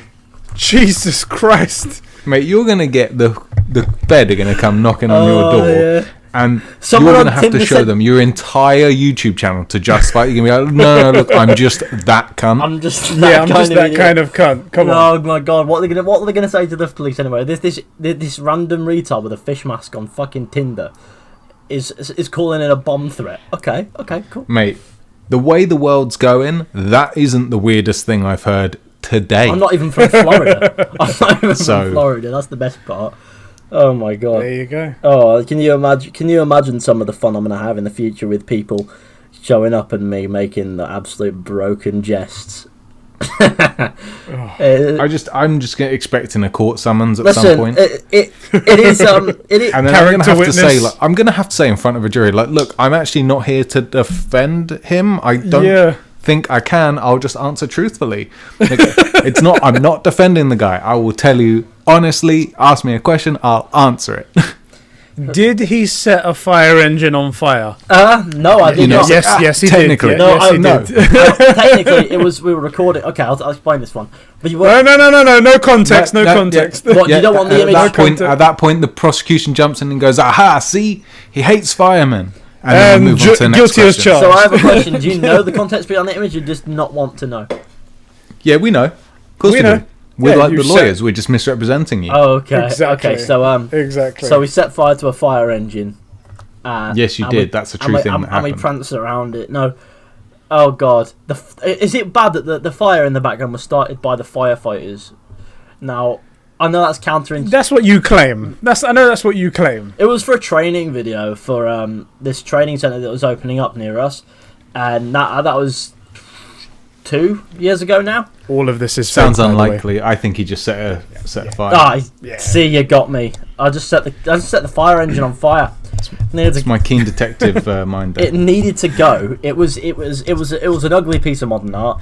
This is him justifying it. It needed to go. I burned it down as a public service. It was a service. I don't want to see a fire engine flash past my house. No, I don't have to because we don't have one. No, use a fucking ambulance. I don't care. Just what is that? Get a taxi. Go on. No, there you go. No, I had to be rid of that fire engine. No, that image is great because that sums up me. It genuinely is perfect. The way you're like grinning, like so evil grinned, and you got what is it? You got like a stick in your hand or something like that. It's a metal pole. A metal pole in your hand. You're laughing, and in the background there's a fire engine on fire. So literally, there is a photo of Ethan. Pole in hand, laughing at a fire engine on fire. E3 2019. Yeah. Exactly. E3 2019, the Bethesda stream. If you cycle through the intro to that, you will see that image show up. Yes. It will show up. We saw that. And then somebody looked at that and went, shit, that's nothing to do with us. They looked at it, but that's going in. And then they left it there until the stream started some 20 minutes later. It was just cycling through every single image on the screen, and I have no idea how they managed to put it up there. But I think someone looked at that and went, you know what, this one's for us, boys. And then went, oh, look at that, that's beautiful. And Alfie goes, that image that was exists. fucking hilarious. I remember when that happened on stream, we fucking died. If you type in my name on Google Images, I think it's one of the first results is me with the fucking fire tweeting #DE3, I am hypeth. And you can see just there.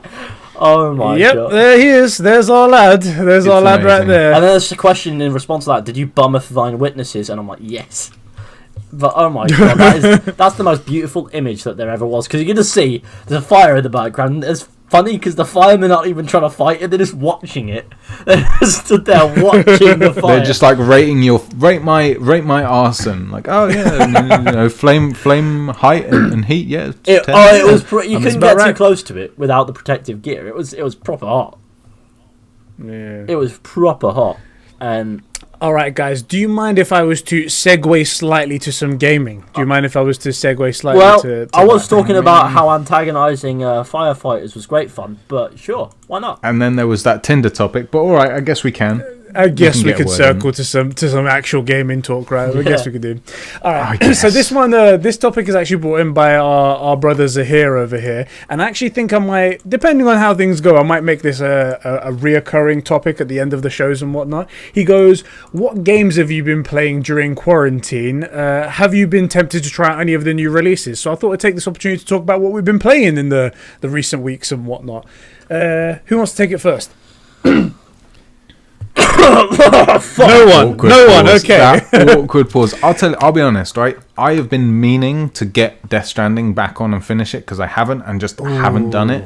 And I'm in this weird spot where I want to stream Doom, but I don't have Doom Eternal because the plan was to jam yours. Yes. And I also feel like, what's the point of buying it if I was gonna borrow it? Do you know what I mean? But I really want to play it. Yeah. I've been playing.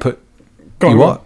God, I was just saying I've been playing that and trying to get the platinum, so that's why it's been delayed to get to you. Sorry about that. Yeah, and you're never getting that, let's be honest.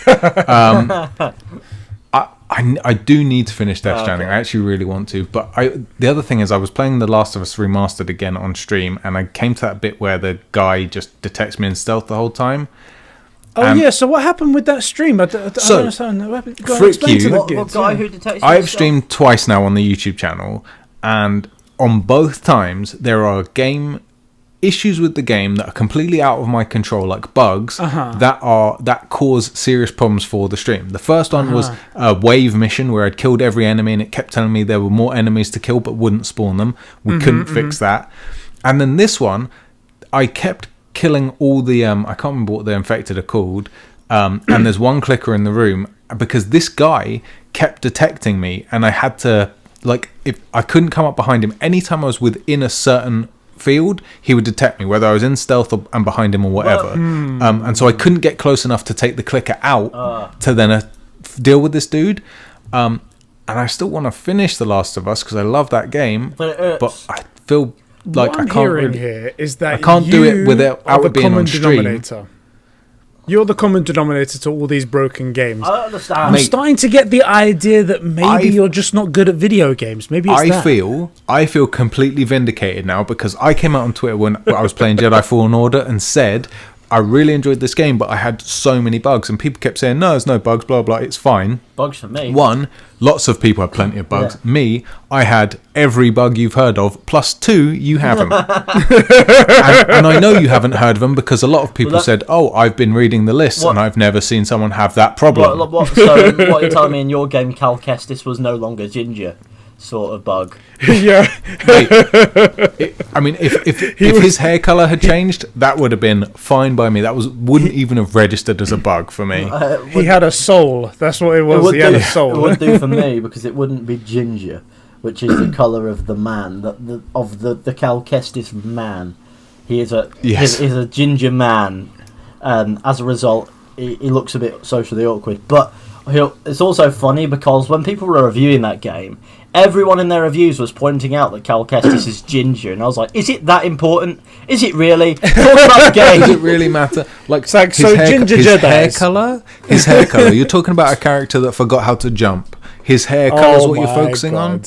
And that's the other thing is, for some of these bugs, I actually wasn't sure because there were things where he had forgot how to use abilities, so I didn't know if I just wasn't supposed to be able to do certain things. Like the double jump. I had issues where he would pause on the jump but not jump. No. So he would like kick in the air, stay there for like a split second, and then just drop as if he'd done a normal jump. So trying to double jump to things was awful.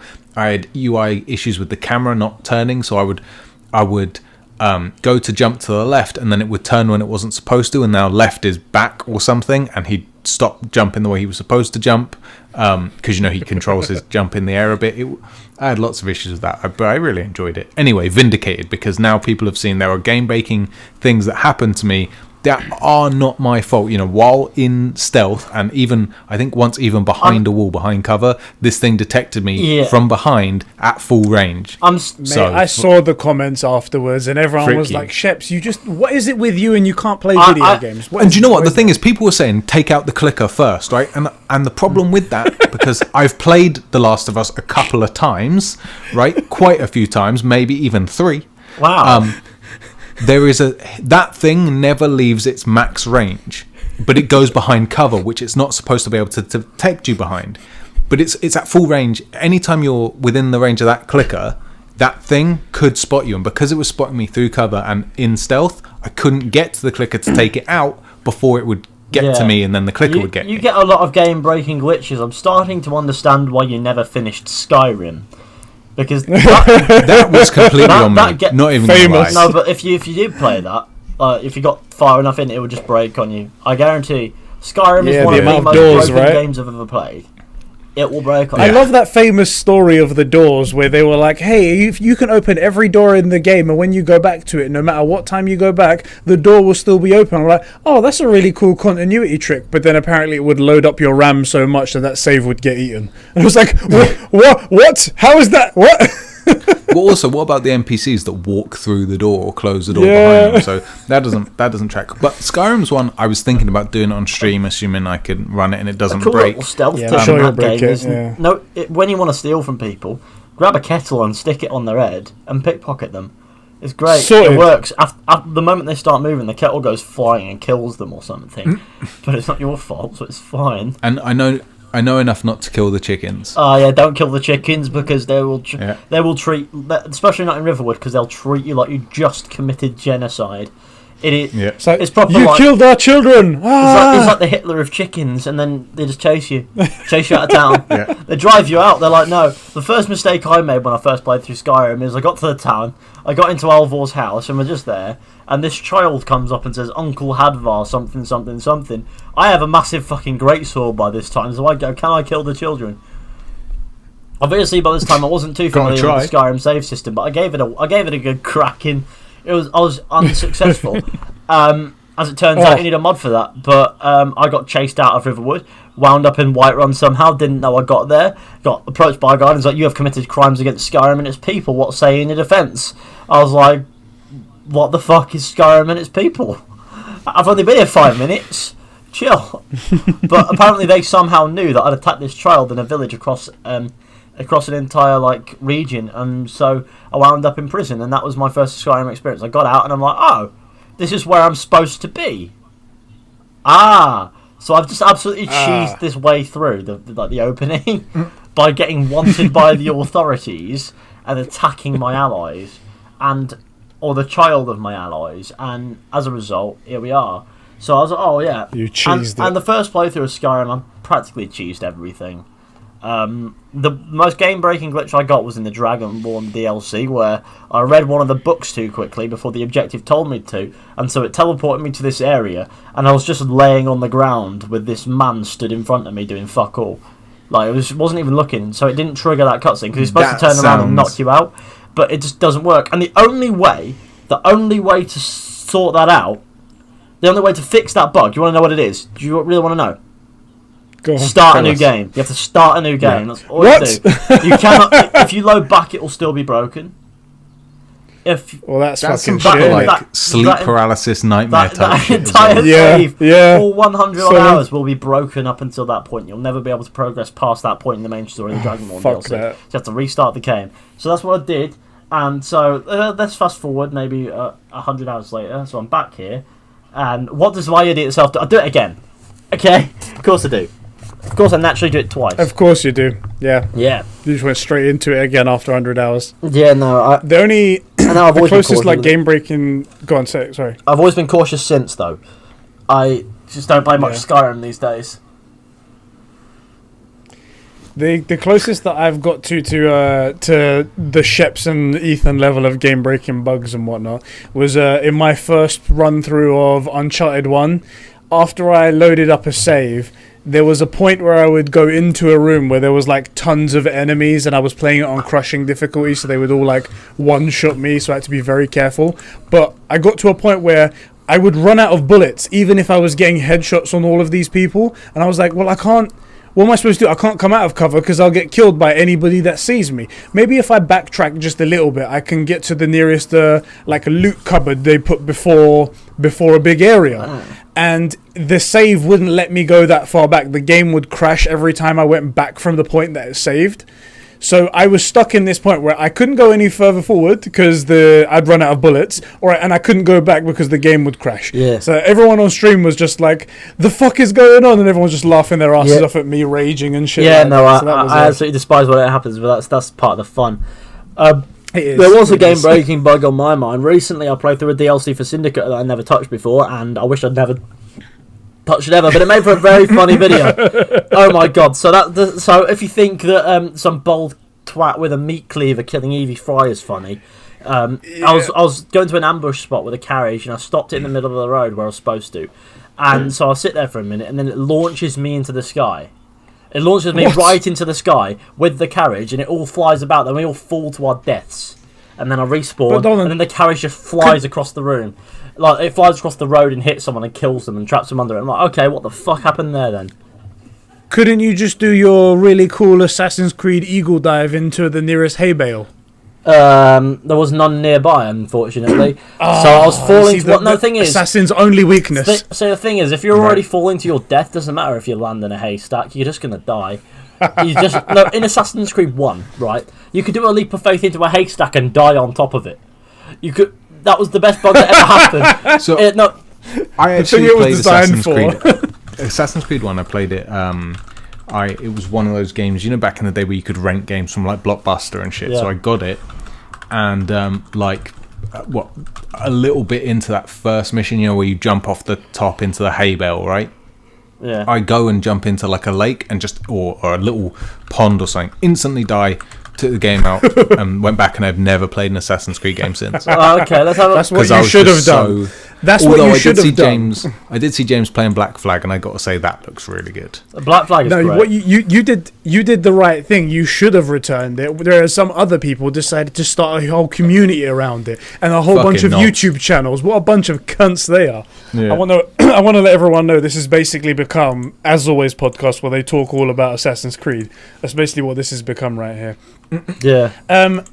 Shall I talk? Can I talk a little bit about Doom Eternal? Go for it. Playing. Yeah, man. I played a couple hours of Doom Eternal. It's pretty fun.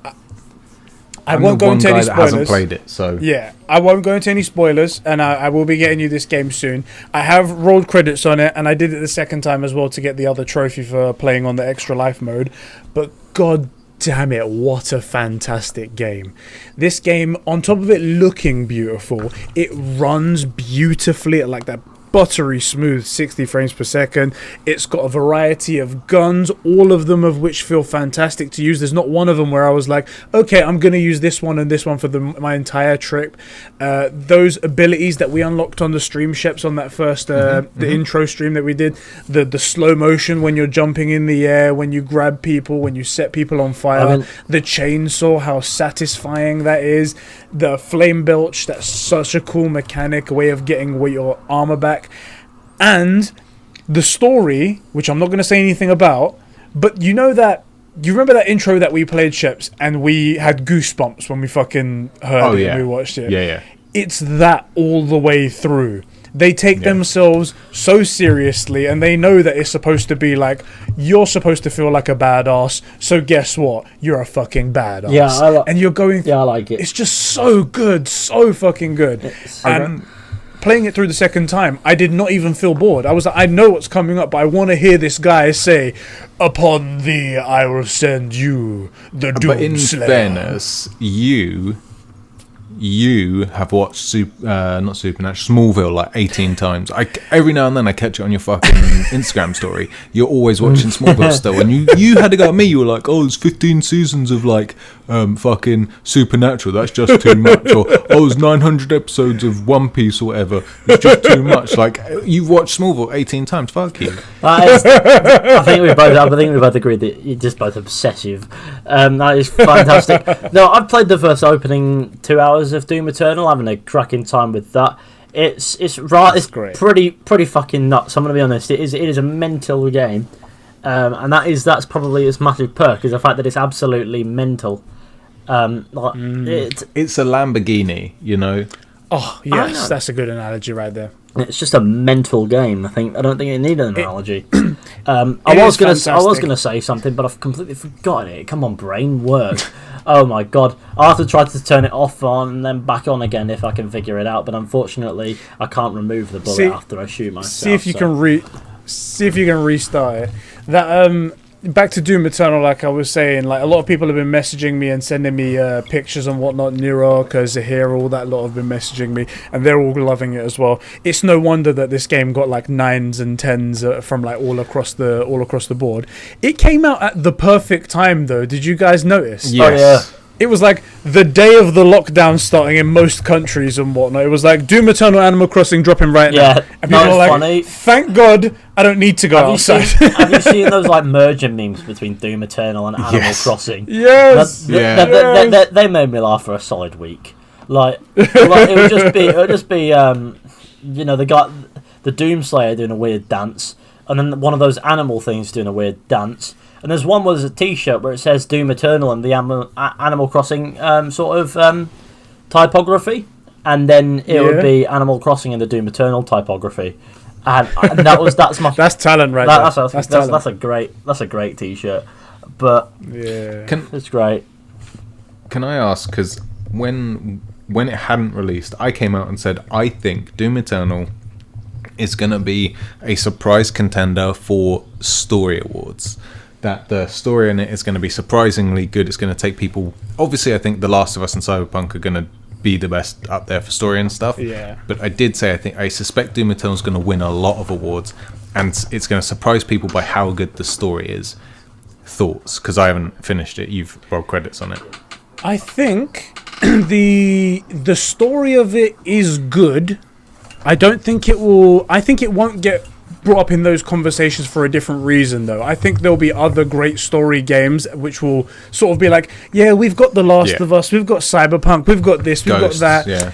Those ones are completely different to what Doom is. I think if Doom was if it was a little bit less populated, it would definitely be in the conversation for sure. But I think Doom Eternal is actually going to be up there for Game of the Year. Like, again, there's heavy hitters coming out this year. Ghosts of Tsushima, I think, is going to be a dark horse. Last of Us and stuff like that. Cyberpunk could be, we don't know. I don't think it would win, but I definitely think Doom Eternal, people are going to come out and be like, Doom Eternal, did you guys have fun playing this game? Was it great at everything it was supposed to be? People are just going to be like, yes. I think it's getting tens for fun from everyone. It is just, I don't see anyone. It's a fun game. I think the thing, what I was really saying about the story was, I think people are expecting shooty death kill in space or shooty death kill in hell or whatever, right? And it's absolutely that, but also there's some story. Like, people went into it for the violence, and actually, I was saying, I think people are going to come away saying, "Fuck, there was a good story." Not only was it insanely fun and shooty death kill in hell or whatever, there was a story. You don't remember it through the shooty death kill in hell, but you know you liked it. That's all that matters. That's all that matters. It doesn't have to be memorable; it just has to be enjoyable at the time. No, I think. Yeah, Doom Eternal's I think it great. will.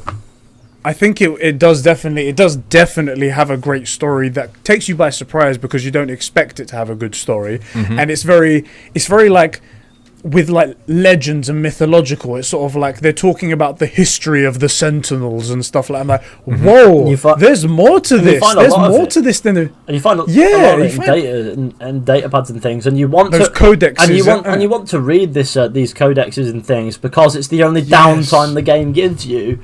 And it's this sort of really well balanced sort of system, really, when you think about it, because reading these codexes is downtime.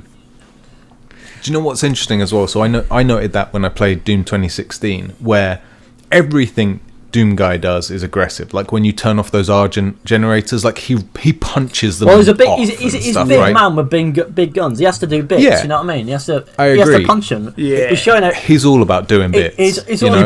He pulls out his big wang and he gives it the good one. Yeah. He gives it the good cue. Exactly. He's all about sticking it to hell and showing off his testosterone. And that's the thing, is because everything's like that. When you find something, when you found those demon tomes where it, like, in the first age, and it tells you stuff, you're like, fuck, this is awesome, and you get a sigh of relief and find out how badass you are. Or when you find one of those things and it's telling you about Olivia Pierce or Samuel Hayden or one of the demons, and you read it and you're like, fuck, there's actually more to this. But it's also that sigh of relief because the second you come out of it, there's something dropping from the roof or something swinging into the glass or whatever. Or just a big man come to kill. You know it's happening. Yeah, exactly. You know you're going to brutalise another motherfucker. It's just how it goes. It's just one of those games. It's one of those games that makes one of those games that makes you realise just how pent up your aggression can get sometimes. Because you take it out on these poor, whatever they are, they're weird things, and you love it. You're loving it. And it's brutal kill animations. Half of them involve ripping eyeballs out of floating orbs. Yeah. And all that shit is great. It's great. It's fantastic. It does remind me a lot of Halo. Oh, yeah. And I think that's on purpose. So Halo's, Master Chief's doesn't based on remind me Doom anything guy. like Halo. I can't remember the last time I'd crushed someone's skull into their fucking chest. I think it means he's saying Doom guy. Not from, so Master Chief's based on Doom guy, right? And the grunts and stuff, especially Halos 1 through 3, they call you the demon, right? And that's the way the demons look at you. You're the thing to be afraid of. Yeah. And in that way, like what you're saying, you're just taking the fucking wrath of God to these guys. And I love that in my games, and some of my favourite games, Halo's on that list, Doom is on that list. But I remember the days where the grunts would be like, "Oh no, it's the demon!" And then Halo Reach came along, and they were speaking their own weirdo language, and it never felt the same. Don't. Can I? Basically, I mean, can I say?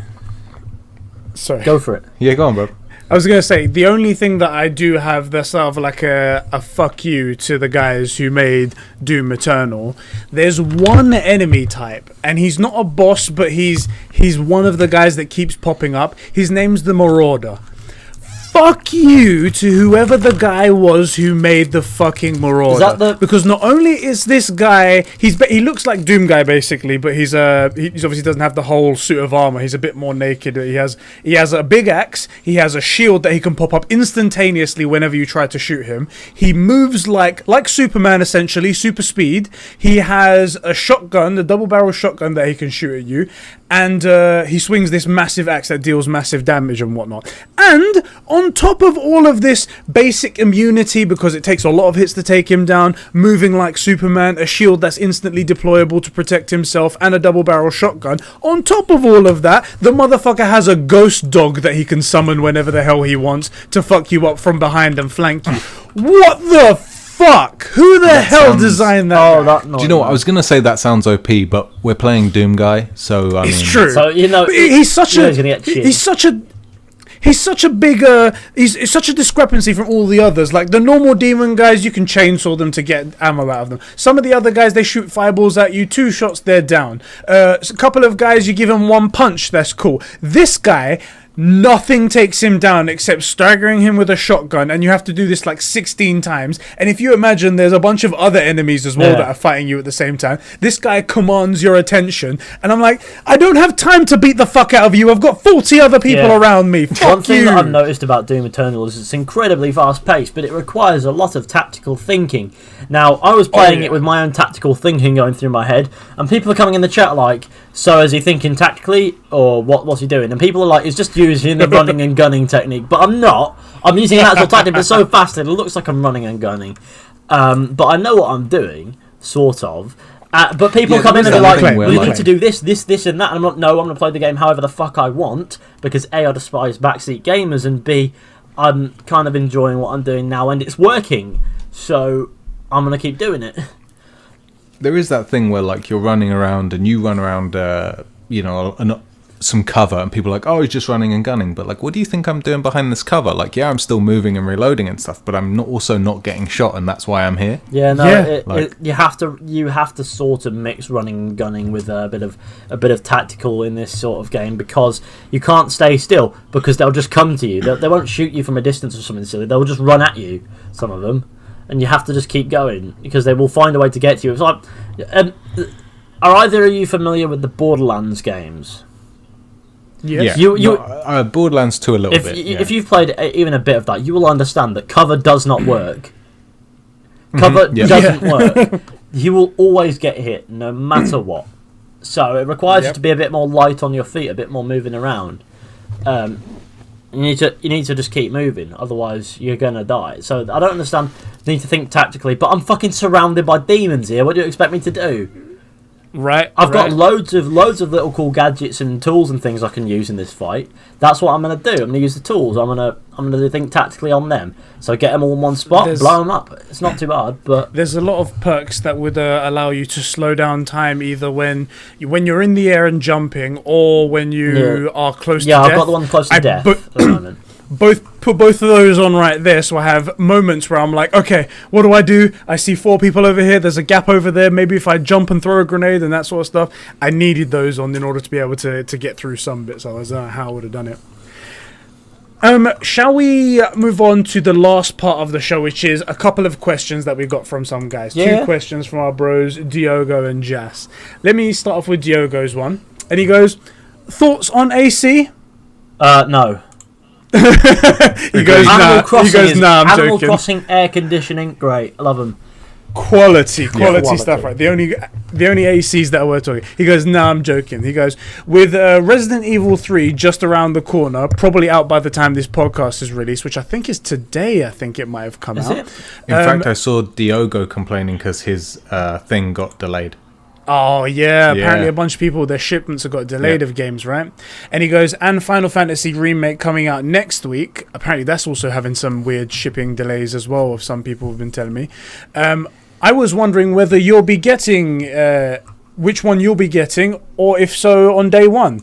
And if you've ever played any of the other games in the franchise, how do you think this release will compare? Cheers, lads. No and no, I guess. I don't know. Really? I haven't played any of them as well myself, to be fair. I did play the demo of Final Fantasy VII. That's the quickest question we'll be able to answer. Go on, Sheps. So I have played Final Fantasy the original, but I'm Oh, not you getting the ruined remake. it. I You ruined know. it. I just feel like we deserve to answer a question. Yeah. Resident Evil's not really my thing. Ah. I don't find myself playing horror games. Resident Evil just got pissed on big. Now I remember I had a Resident Evil game for the 3DS at one point, and I played about 15 minutes of it and went, "What the fuck am I doing?" It's back in the days when they used to have those weird controls, right? And that weird camera thing, I think that's RE2 did that weird thing where you'd be like trying to come towards, you have to run towards the camera, and there'd be like hallways that you can't see because of the camera angle, but you have to go down them. Yeah. It reminded me a lot, and this is why I stopped playing the one I had played, again, another rented game back in the day when Blockbuster was a thing. The first time I played Pokemon, Yeah. Okay, boom. I didn't... Hang on. Did I hear that right? The first time I played Pokemon, the first time I played Pokemon, I didn't give a Pokemon light. I just either lost it or forgot about it or accidentally deleted or something, and I had to make it through the Zubat tunnel randomly. Yeah. you made it through randomly without light. Yeah, and it sucked. And also, there's a point in the day where I'm playing at night. So while you normally can just about make out what's there, I couldn't when I was playing it. And I spent hours. It was really tough because, Anyway, There you go. I had a thing where I was playing a Resident Evil game, and I looked it up, or I think they'd given us the guide with it or something. It was something weird, and I look up the section. It's like, oh yeah, there's a thing you can't see it. Turn left about halfway. Did it? Realized it was the Zubat tunnel and turned it off and returned the game. And so rage quitting is a thing of mine. Yeah, rage quitting is a thing of mine as well. One of the things I dislike is when a game makes a gimmick out of save systems. And so when it came to playing Kingdom Come Deliverance, I got stung really hard by the save game gimmick. I was like, I'm really struggling with this save game gimmick. I know it's going to do me in, and when it does, I'm going to stop playing the game. So I went on how I did. I saved a couple of times in a 40-minute-ish session. Got to the end of it, got killed, and wound up respawning 40 minutes before right where I started. And I was like, oh, well, this is over. And then I haven't played it since. Yep. I was very annoyed at that because I don't really like when people make gimmicks out of the save game system, especially not in games that are ridiculously hard at times. And that's the thing as well. Like, if a game is hard because it's hard, so like a Dark Souls, something where the point of the game is that it's hard and it doesn't pander to you and there are no difficult settings, it's just hard, that's one thing. But if the game makes your life difficult because of one of its own things or because there's a bug or something, that I'll rage quit over. Yeah, when it makes your life difficult over a gimmick for a save game system, like save your schnapps, sleep in beds, drink these schnapps and you will be fine. But what if you don't have any because they're fuck off expensive and the nearest bed you have is across the map? Exactly. That makes life hard, and I go, I can't be dealing with this. I just can't be bothered. So, can I do this? Ed, same question to you. Yeah, exactly. I haven't played any of them. I have to say though, Final Fantasy VII, after playing the demo, I was quite interested in that. And RE3, I've seen the screenshots of it, and on top of it looking drop dead gorgeous, I don't understand how they've done that. It looks like a completely new game made again. I thought it was. I thought it was just going to be sort of like a reskin of the game, but it looks like they just started from the ground up. It was a remake, not a remaster. I'm not sure. It wasn't something I was interested in, so I didn't keep up too much with it. I'll Google it. But I imagine it is a remake. Yeah, Google it for us, It mate. is a remake. Yeah? It looks drop dead gorgeous, like actually gorgeous. That's because it's technically a new game. Yeah, they can start from scratch in it. On top of that, the Nemesis character is goddamn scary, and I want to play this game because that looks like a genuine horror game. I'm like, imagine being chased by that. Just something. Trying to dodge imagining that. The only one I'd be interested in playing is Final Fantasy VII, but I'm just not gonna, because I feel like it won't have the magic. I watched you play the demo, and no fault of your own, I think it's the game mechanic. It's just smash and square, really. It did feel like that, yeah. Yeah, and that's not what Final Fantasy is to me, at least in my head. And apparently you can set it to turn-based, and I appreciate that is just pressing X, but you're selecting options and stuff. So I'll probably avoid it because it's going to mess with my nostalgia. It'll be another GoldenEye moment. But, but that's the one I would do. It's a good story and Cloud's great. Some great characters and stuff. I'd recommend it. I'd definitely recommend Final Fantasy VII for sure. 9's the best, but never mind. I might buy Final Fantasy VII to find out what Zahir's banging about when he keeps on talking about Tifa. I'm just like, all right, what's the Tifa chick all about? There's plenty of Rule 34 about that. All right, I know what I'm doing tonight then. Okay. One final question from our brother Jas. He says, so here we go. Okay, I should have tell this is not going to be an easy answer. No, I should have started with this one. Probably better to end with the bangers. There he goes. He goes, as Final Fantasy VII Remake is coming out soon, I'm hella fucking excited, as you probably know. Is there any games that you think deserve to be remade into modern standard of games? Into the modern standard There's a game for the PlayStation 1 called Kingsley's Adventure. Explain. You played as a little fox who wanted to become a knight. So you're running around this like pirate village, trying to do bits for people. Let me send you a picture of the cover art, and you can pop this on screen if you want to. But I can't imagine that you would, because it looks like somebody with a serious mental impairment when you know what video games, and that is Kingsley's Adventure. Look at that thing. Look at that beautiful cover. Oh yeah. Oh, gorgeous. Mate, this that's is back just in great. the day. That's a game. Oh mate, look at the advertisement at the bottom. It runs on DualShock. Oh, sick. Isn't that just the controller? Amazing. Yeah, it's the first controller. It's like, when you was the game, it's DualShock compatible. It's DualShock compatible right there. The new technology. I just find it really funny that game exists, and I love it. And if you've games like that are prime. If you ever played that game, you'll understand that when you talk to people, you don't get dialogue. You get a box with letters, and all you hear is yeah. Hey, Animal Crossing does that now.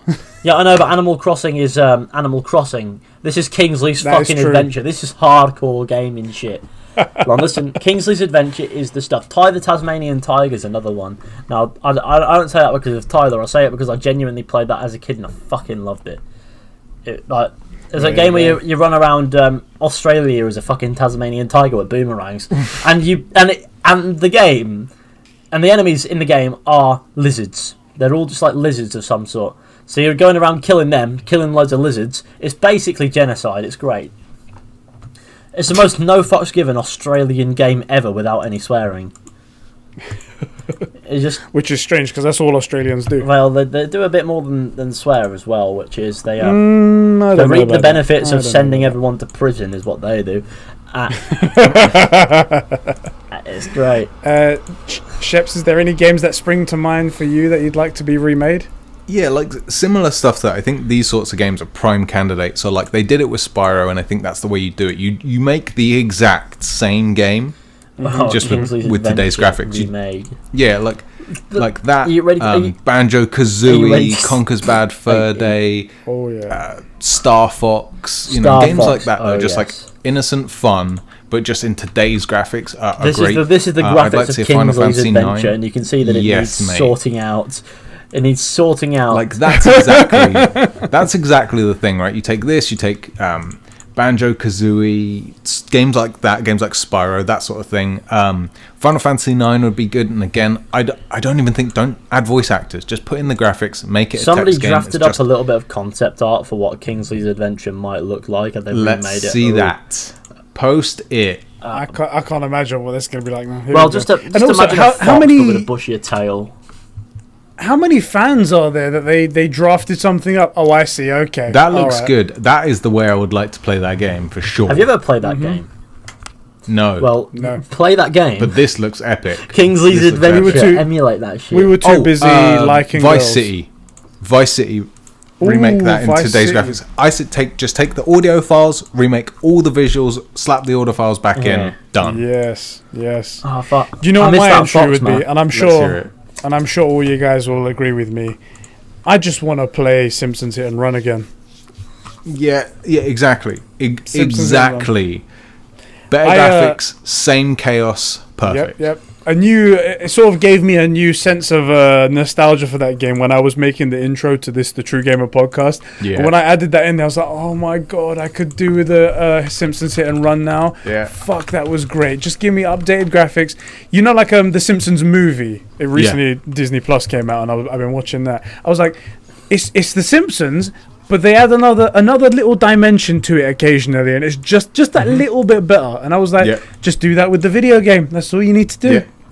Big agree. Here's another image of Kingsley's Adventure in which there's a character called Old Wrinkle. And if that doesn't tell you what... This doesn't need remastering, mate. That doesn't need remaking, mate. That's perfect. The game's a gem. The game is a gem. It's like, hello, Old Wrinkle. I want to become a true knight. What do I need to do? And that's the start of the game. You get a tutorial. It's like you jump down a well, wind up in some seaside village, and it just kicks off. It's great. Peak PlayStation games right here. Peak right there. I miss the PlayStation. Sure. Great stuff. I miss. It's a thing that they don't do with this. They haven't done with this generation, and they probably won't do again. It's just find random shit games that you never hear of just appear on shop shelves, and you play them and be like, "What the fuck?" Yeah. Like I like that Worms has continued. Do you know what I mean? Yeah, it's like one of those crazy little games that just they keep making every now and again. Yeah, no, you fire up for the Xbox 360 or something. You just find a game based on a movie that's vaguely based on the similar plot points, but it's just fucked. That's kind of how the Spider-Man games started, you know? Yeah, that's kind of what they were like, and then they turned out to be amazing. They're kind of their own thing now. It's great. Did you guys hear about the... you know there's the PlayStation / Super Nintendo entertainment system hybrid console? There was like a couple of them that were made. It was back when PlayStation and Nintendo had a partnership. They did. And they were making... They made a hybrid console that had a PlayStation and a Nintendo entertainment system built into one. Oh, any of you guys hear about that? I remember hearing about it, but I don't remember. Yeah. I'm sure it did exist, and they only made something like 10 of them or whatever it was. They didn't make a lot. And then PlayStation booted off and did their own thing and started the PlayStation 1, and now what we know is massive PlayStation brand. Yeah. But recently, one guy sold his at an auction. Now he was approached prior to the auction went up, and he was offered $1.2 million for that console. Double that now. And it was like, and he was like, oh, I don't know, I think I can get more for it when I go to the auction. So he rejected that guy's offer, and he was a private seller, probably going to be some like drug dealer in whatever it was, and he sold it at the auction. Guess how much he sold it for? 30 quid. Yeah, £400. 360,000. So he lost 900 grand. How do you lose the best part of the F's big one? in chat. That is an F moment. No, I don't approve of the F, but I do for that. Fuck me. Yeah. Oh my god! Imagine being offered 1.2 million by somebody who knows what they're talking about, as opposed to it going to auction, where they value it based on the fact that it's old and wrinkly, but not that old and wrinkly, and it gets what? Hang on, it gets a quarter of what you were offered. Yeah. Just over? What? I would end my life there and then. I'd be like, oh, I'm 360 grand in pocket, but I'm gonna string up right now. It's over. That's the end of life. Let's just go home now. See you later. Yeah, no. What an idiot. Oh my god. If someone offers you over £1 million for that, I'll just take it. Just say yes, because you're not going to get better than that at auction, because the starting price is way too low. I love how he was just like, oh, 1.2 million? Nah, mate. That's nothing to me. I could. That's not even going to settle me for the next 5 minutes. I'm going to go to auction. And then he gets that. Yeah, that is that. I knew it would be lower somehow, because it's just classic. Someone's offered you the golden goose and you've kicked it in the teeth. That is just what that is. That's just a classic. Don't do that. Yep. No. What a moron. Okay. Clear doesn't know the value of his bits. I think he would have been better off keeping it than if he was going to go to auction and get 360,000 for it. Oh my god. We say it like it's a bad thing altogether, but he's still 360 grand in. The reality is he made 360 grand, but the way it feels is that he lost almost $1 million. That's how I would see it. That's how I'd see it all the time. That'll be a loss. That's a big loss. That's a lot of money. Yeah, Wouldn't even be able to enjoy it. I'm down £1 million. That's how I would £1 million. That's like a lot of money. Jesus. Yeah. That is exactly like a lot of money. That's a great analogy. That is a lot of money. Sherlock Holmes over here, he gets it. He's got a firm grasp of the obvious. That is a lot. It's like filling a balloon with too much air. Like, oh, thanks, Scotty. Yeah. Okay, fucking hell. That saddens me in the soul. I'm sorry. What do you mean? You refuse 1.2 million to? I think I'm gonna try my luck at auction.